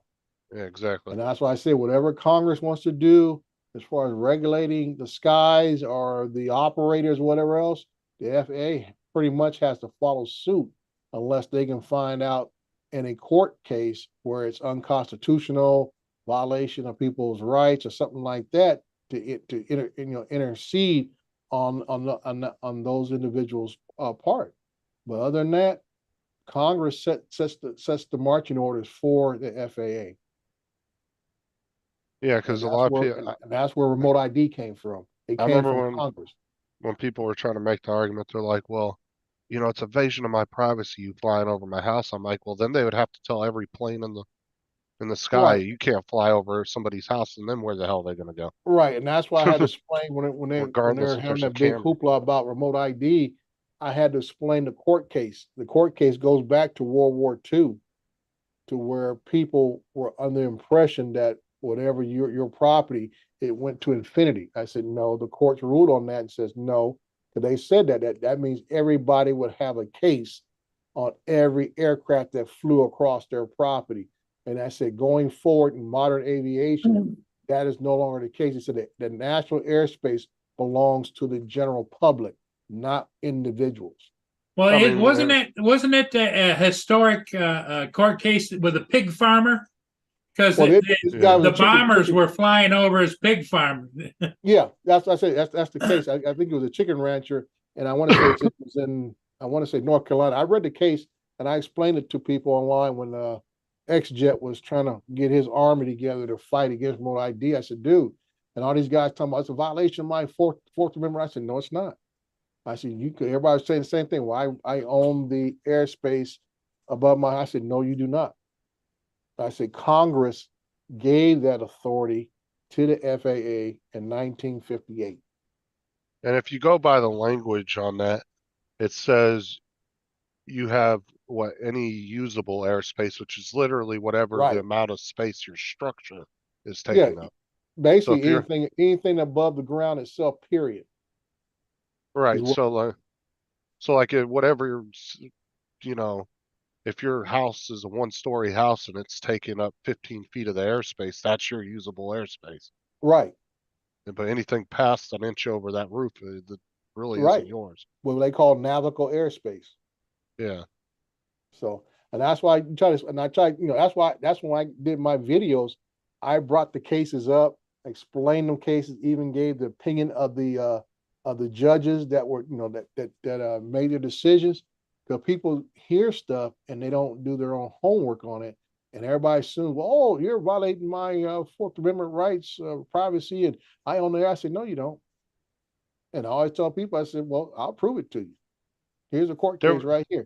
It goes back to 1940 something. well, and then that was like I was telling everybody, and everybody seems to kind of ignore this, but there was, like I said before, there was a couple lawyers a few years back, and they said the only constitutional argument they could come up with out of this was if you were posting videos and calling it art, you could say that they're violating your, what was it, First Amendment, because the government's not allowed to regulate art. Mm-hmm. And so they were saying that's the only way that they could ever have a court case when it comes to your constitutional rights as far as flying a drone. Because Mm-hmm. they said, well, you know, if you labeled it as art and you're calling it art, can they really regulate it? And the lawyer's like, really? No. He goes, but you would have to take it, you know. He goes, that's something that would probably go all the way up to the Supreme Court. Yeah, you So talking he was about pretty much using saying you would have to have posting your money to stuff have a on good YouTube and lawyers. stuff. Right. And you calling it art, not commercial work. You're saying, Yeah. I'm going and taking a video of this beautiful waterfall, and this is my art form. He said Mm-hmm. that's the only argument that he could come up with, Yeah. rational argument that he could come up with out of all the regulations that they were putting forward. Yeah. But The nobody's ever tried to fight that. The only thing that would prohibit you from, doing stuff like that, if it's something they would deem as what's the word I'm looking for? Decency. If it's something that was indecent to the general public, then they can shut you down. But like I said, nobody. I would have liked to see the guys from what is it, Rotor Riot? Were they the Mhm. ones that I would have liked to see them actually had brought that argument up and seen what they said Well, because that was that's what I about the kept only one saying. they had. Yeah, and that's why I kept trying to say. I said they should have went after the safety aspect of you know drones, whatever, fixed wing, whatever they want to classify, just UASs. If they went for the safety track record and everything else, I think they would have had a better argument instead of trying to go with the Fourth Amendment. The What's up, Fourth Jody? Amendment that I said didn't have a leg to stand on, and that's why they went in there. And I listened to the arguments, and I don't know who the lawyer was I they listened hired, to but it too. this guy was kind of like he was still in law school. Oh He yeah, didn't have yeah. a clue. I said the He didn't have a same, clue. dude. After I listened to the voice recording for that case, I Hmm. said the same thing. I was like, dude, this dude has no experience. No, He no, didn't talk like a 30-year-old or like a 30-year experienced lawyer that's been doing big court cases. Like yeah, he just didn't have the language or the vocabulary yeah. for that. Like then I could see that the judges could it seemed like the judges could kind of tell he was wet behind the ears. And I'm like, Hmm. why they didn't go out and get like a big ass law firm like Morgan and Morgan that's got guys that are 20, 30 years experience. Like go get an actual big ass law firm that's got guys that have experience with big cases like that. They would have dug into it and Yeah, been, well, I think, a lot better. they needed a expert in constitutional law, one thing. Exactly. And they needed another lawyer who was an expert in aviation law, And then and combine that. have, like I said, you need multiple lawyers who specialize in these areas to present a complete solid argument and not just some general practitioner who's just kind of flying by the seat of his pants, Hey, uh, Jody. trying to walk through this. Jody. Yeah. Hey, Paul, I'm gonna take off. I got a couple things we want to do, so I Okay, gotta go. Paul, we'll see you tonight. Yep, we'll see me later on tonight. So Okay. Just don't put that battery in your front pocket unless you're trying to impress somebody. Yeah. yeah, Well, But yeah, definitely don't set your coat down with that battery in it and piss on it. It's like, Yeah, that's another one. Yeah. yeah. my only thing is I think the regulations I think came on with very little reasoning at the time because there really wasn't that much that has happened to really for them to go this full bore on it. I can Mhm. understand if you a few years went by and there was a lot of cases of drones wrecking into airplanes at airports, and I could see the drasticness, but it seemed like Congress kind of came out of nowhere, which to me, I think the entire drone thing is just a small part of the government's overall anti-Chinese sentiment. And then people in the drone community are only focusing on the drones. Right. They don't realize that it's just a small little piece of a huge puzzle of Yeah. different companies and different products that they're trying to get rid of. Dre, what do you think the AMA pushback has had effect on this whole thing? Well, that's the problem, Paul. There has not been any pushback from the AMA. The AMA kind of gave up back in, the AMA said they were probably working with the FAA back in 2013 to help set up these rules and guidelines. Since that point, the AMA has been non-existent, basically vacated their position as being an advocate for the recreational community itself. And I try to explain to somebody else. I said when I first got into drones, I was anticipating getting a pamphlet, a link, or whatever to the AMA website saying, "Hey, welcome to the club." Yeah. Like you said, I'm thinking I'm part of this this club of recreational pilots. And even though I wanted to be a commercial pilot from day one, but I felt I should have been welcome into the community, telling me all the things I need to know and learn from the AMA, because that's all I ever heard. My older brother, like I tell people the story, he was trying to get me into fixed wing back in '86, and I was telling him then, I said, man, I'm just newly married, got a child. I can't afford that hobby at the time, because like I said, even back then, $300-400 for a full kit, controllers, servers, motors, the plane kit, everything else. That's $300-400 even back then. That's like a couple grand these days. I mean, Right? Yeah, almost a couple yeah. grand. And you talking about you could crash it first time out, and then you got to go back to square one, start all over again. I said, no, that's not the hobby for me, you know. being a young guy, just being married and stuff, I said, no, I don't think so. So, I mean, I've been exposed to it for a long time. My brother always talked about the AMA this, the AMA that, you know, they're kind of like the ones who oversee everything and stuff like that. I even hear about the FAA. I thought the FAA was just about regular airlines and, you know, all that kind of stuff. I thought the AMA kind of regulated everything for this, you know, this hobby. And I can say it's just kind of, you know, AMA has kind of just lost their way. You know, I felt it became more of a, Don't you think internally they had a big fight going on because a lot of the AMA sites didn't allow drone pilots to come out there and use the field. right. And I heard those stories when I first got into it, and I was baffled because I'm like I say, knowing about the AMA, I thought this was the organization of where you want to go and be a part of. Remote Like you said, pilot, yeah. I heard all these stories about guys say, yeah, I had my drone. I went down there and they wouldn't let me fly. They told me to get the hell out of here, all this kind of stuff. And I'm like, what? I said, it doesn't make any sense. It's all part of the same group. But like I say, people have their own opinions, and it's just like religion. You have people who interpret the Bible in their own way, and they have their own rituals and everything else that they want to proceed. And that's why we have so many different denominations this day. Well, and that's true too. And the thing is you'd go to the AMA website and they'd be like, oh, we really want you to join. Drone pilots are welcome. We'll give you so much insurance a year to cover any accidents. And then that's the case, is a lot of guys did join, went to their local AMA field and got ran off by the older guys there that were fixed wing that didn't want them there.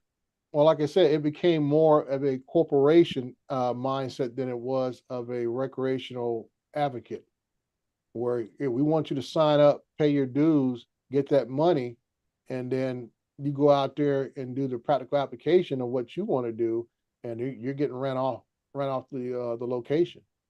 Now, I have heard a few good things about a couple of fields here and there where, you know, some of the AMA guys were actually into drones themselves, but it's far and few in between. Yeah. You know? Well, like I said, there's always going to be those who embrace it, who see the change of the technology and stuff, and then you have what we call the traditionalists, the fundamentalists of the hobby. They say, well, fixed wing is the only thing that's real. You know, UAS, you know, all this drone stuff is whatever, it's something else. And I'm like, well, that's not what the FAA, that's why I keep telling people the FAA classifies us, anybody who operates a SUAS is a pilot. And regardless if we fly fixed wing, quadcopter, or whatever else, helicopter, whatever, it is considered an aircraft. Right. And that's why I say when the FAA classifies that, that means we fall under those regulations that determine what we can and can't do. Well, and the thing is a lot of those AMA guys were being dickheads long before all these regulations came into play too. Mm-hmm. It wasn't like I can understand why a lot of them are pissed now, because they've been flying for 20, 25, 30 years with no problem. Now all of a sudden the drones came on the scene and it did cause them to get now regulations as well. So I kind of understand their sentiment on their side. Yeah. But they were being like this before all that came into play too. A lot of these fields were just being. But you know the ones that get me the most, Justin, is these wannabe guys who think they can fly these big old planes and stuff, and they do these loop-de-loops like Max and stuff, and then they think they hot stuff, and then they want to badmouth everybody else. But Max is the one that sucks.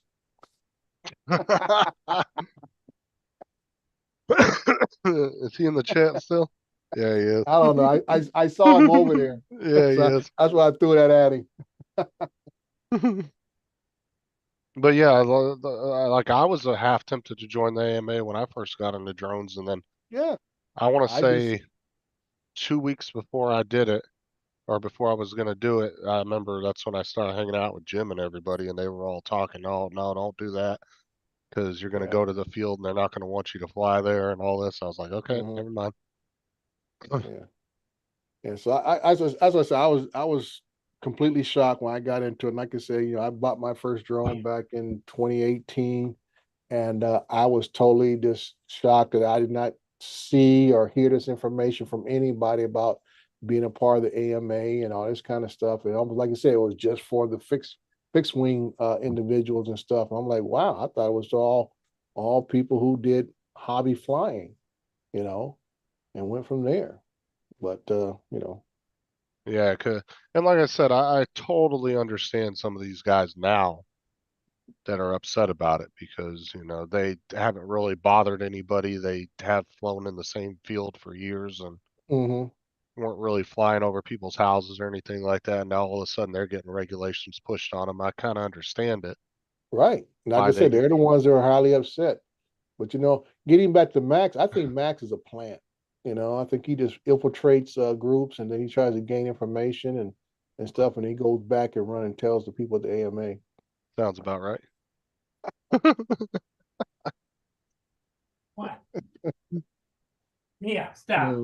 But I mean, really, the AMA, all they're really good for is just pushing insurance Stop. crap on you. Yeah, well, Because that your card is useless.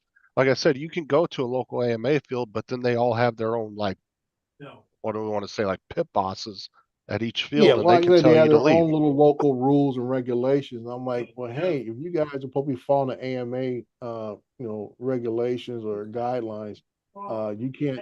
It's always like anything else. You can't set. Well, not that way. That's not that's reverse because you can be more restrictive, but not less restrictive if you have a agency who is regulating you. You can't be less restrictive than their guidelines, but you can be more restrictive. So Well, that's what I'm saying. Like if that doesn't they're apply. selling you, if they're selling you a membership, and then you go to a field and they tell you, oh, you can't fly here, then what was the point of that? Like Yeah. there is no like overseer that can come in and say, no, you can't tell them they can't fly here. It's just like they Yeah. all make up their own shit. Because like one of the projects I work on, you know, monthly, I go out and fly, it was like an unofficial flying site. A lot of these, when I first went out there, when they were just first doing the rough grading, all these guys with these fixed wings would be out there, and I would stop by, you know, before I go fly. I say, "Hey guys," I asked them what altitude you flying at.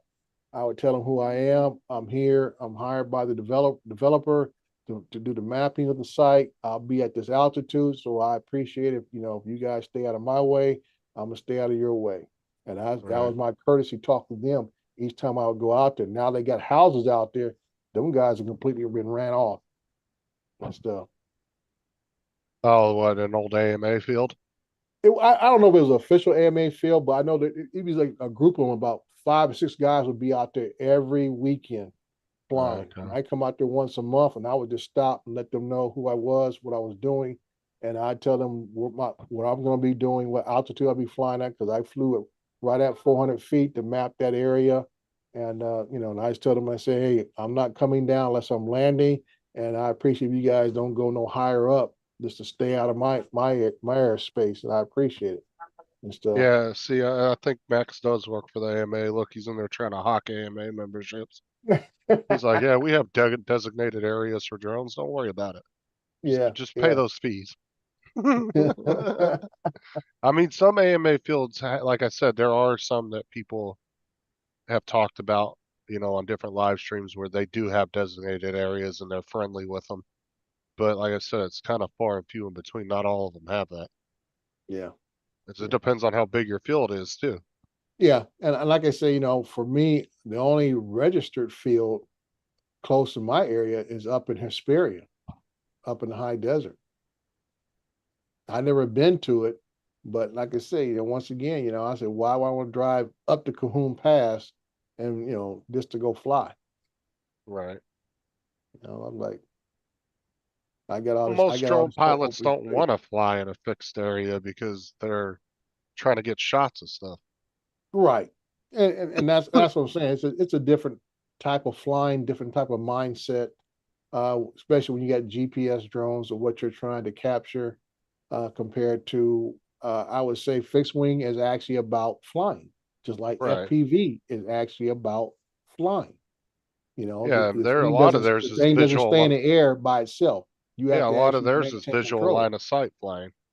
They're Yeah, just literally flying in circles in a field, like they're not going yeah. over, flying a mile out over people's houses and shit, Yeah. Well, my or main thing is flying those out. things don't stay in the air if you just, they don't hover. Right. You have to keep control of the sticks and everything else to make sure it's flying.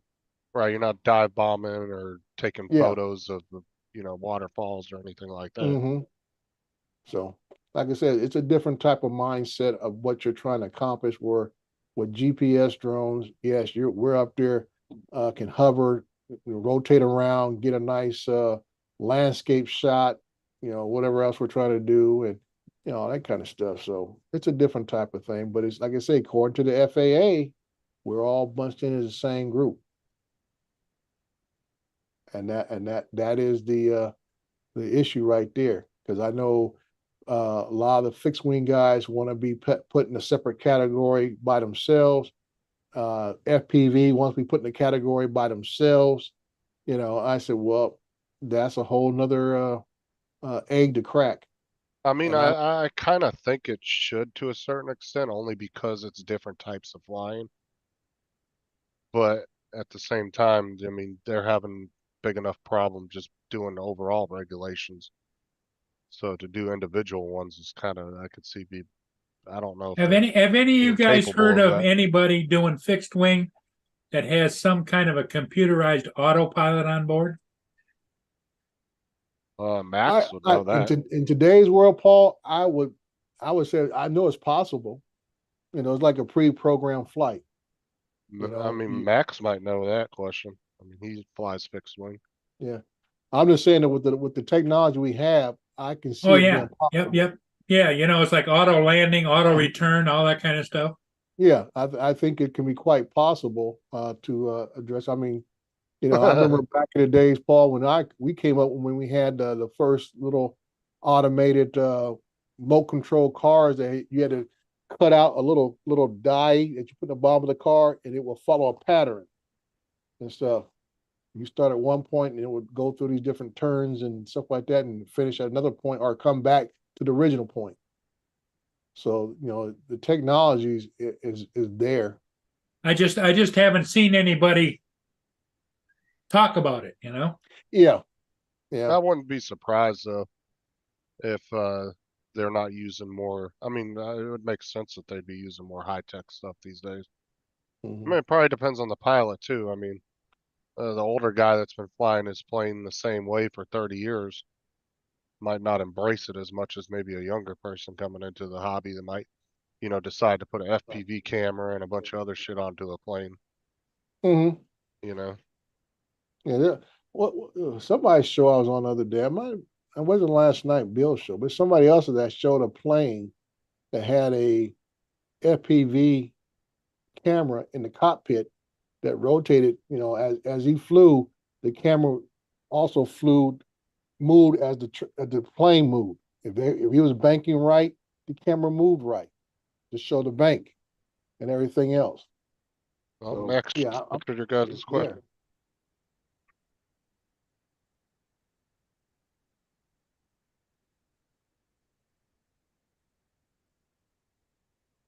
Yeah, Well, I Max can said there is understand to a certain point somebody's mindset about they don't want the plane flying themselves.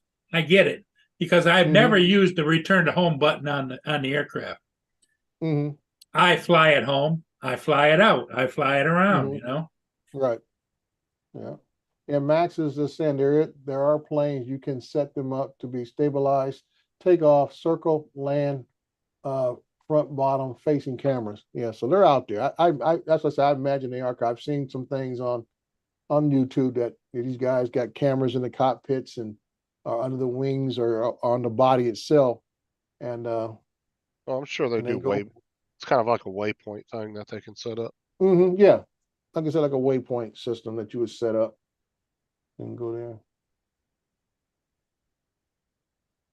I don't know. Like I said, I kind of see the point of how people want to be categorized in their own category and maybe have different rules for different ones only because it is different types of flight characteristics.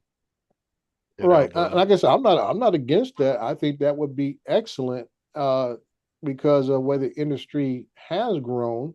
That you need to have subcategories. I understand the FAA has to have some general overall rules like the 400-foot level. That can apply to anybody and everybody. But like I Right. say, there needs to be separate rules, like I say, for the fixed wings, the rotor, the quadcopters and, you know, and whoever else that wants to be FPV to determine, okay, this is what you need to have. Like I say, listen to a lot more FPV pilots over the last year or so. I understand that, you know, GPS is not required. It should not, it's an unnecessary thing if you don't want it. It's nice to have, but it should not be requirement. And the same thing with the remote ID modules. Okay. I understand it with a lot of these FPV aircraft, because of them being so small, especially talking about the center whoops and things of that nature, the module is almost as big as the aircraft itself. Well, and we all know when it comes to FPV, you know, every gram matters Yeah, because and that's my whole point. And yeah. like I say, it takes away from the ability of the aircraft when it has to carry additional weight. But and honestly, if they did do separate regulations, honestly, I could see FPV having probably the strictest, to be honest with you. Just Could because be, of like I always say, be careful what you ask for. You know, just like everybody's been barking about this latest DJI release, the 3D whatever it is called, Matrice 3D, and I guess they had a couple of press releases yesterday. Starting price 10 grand for the drone, and all it showed was the drone and a docking station. Didn't tell you what the camera was, what the capability of the camera was. I didn't see a controller. All it said was it showed the drone in the docking station and the price 10K. just giving you a little taste of it, but not telling you anything. Yeah, and I'm like, wow. Well, half that cost is probably the station, to be honest with you. Is that Yeah, like Mark, one of I said, you know, if people had a little more open mindset, uh, they can see the value of having both GPS drones and fixed wing or even FPV all in the same place. Like I said, a lot of these guys now are using FPV like Max does to chase their plane and get good nice footage of the right? plane, flying. But That's like you not said, you easy have to some do. of these old folks who, like I say, some change is always the most difficult thing for human beings to accept is change. Very Most of true. us are that way in our daily lives. We are that way at our jobs. Anything else, get a new boss, everybody's all pissed off. Oh man, just when we had, so and so was here, everything was going smooth. Now we got a new guy. Now we gotta start doing things differently and Oh stuff. yeah, Paul freaks out every time there's a new update on Windows. We are, like I said, we are creatures of habit, creatures of a routine, you name it, that is part of our DNA as human beings. So like I say, you have people, it takes a little bit to initiate the change and not so much to accept it, but to realize how it can basically benefit you if you learn to embrace it and learn to use it to your advantage, you know. Okay, I've been yipping along here for a while. It's after 8 o'clock here, Pacific Standard Time. So I guess I need to get something done. This is my Okay, everybody. Hey, thanks for being here. holiday. And to all my veterans out there, happy Veterans Day tomorrow. Veterans Day tomorrow. That's right. Marine Corps birthday is actually tomorrow, but I had to put mine up a little early because I know everybody's going to be saying Veterans Day and not Marine Corps birthday, because Marine Corps Well, birthday is actually on November 10th.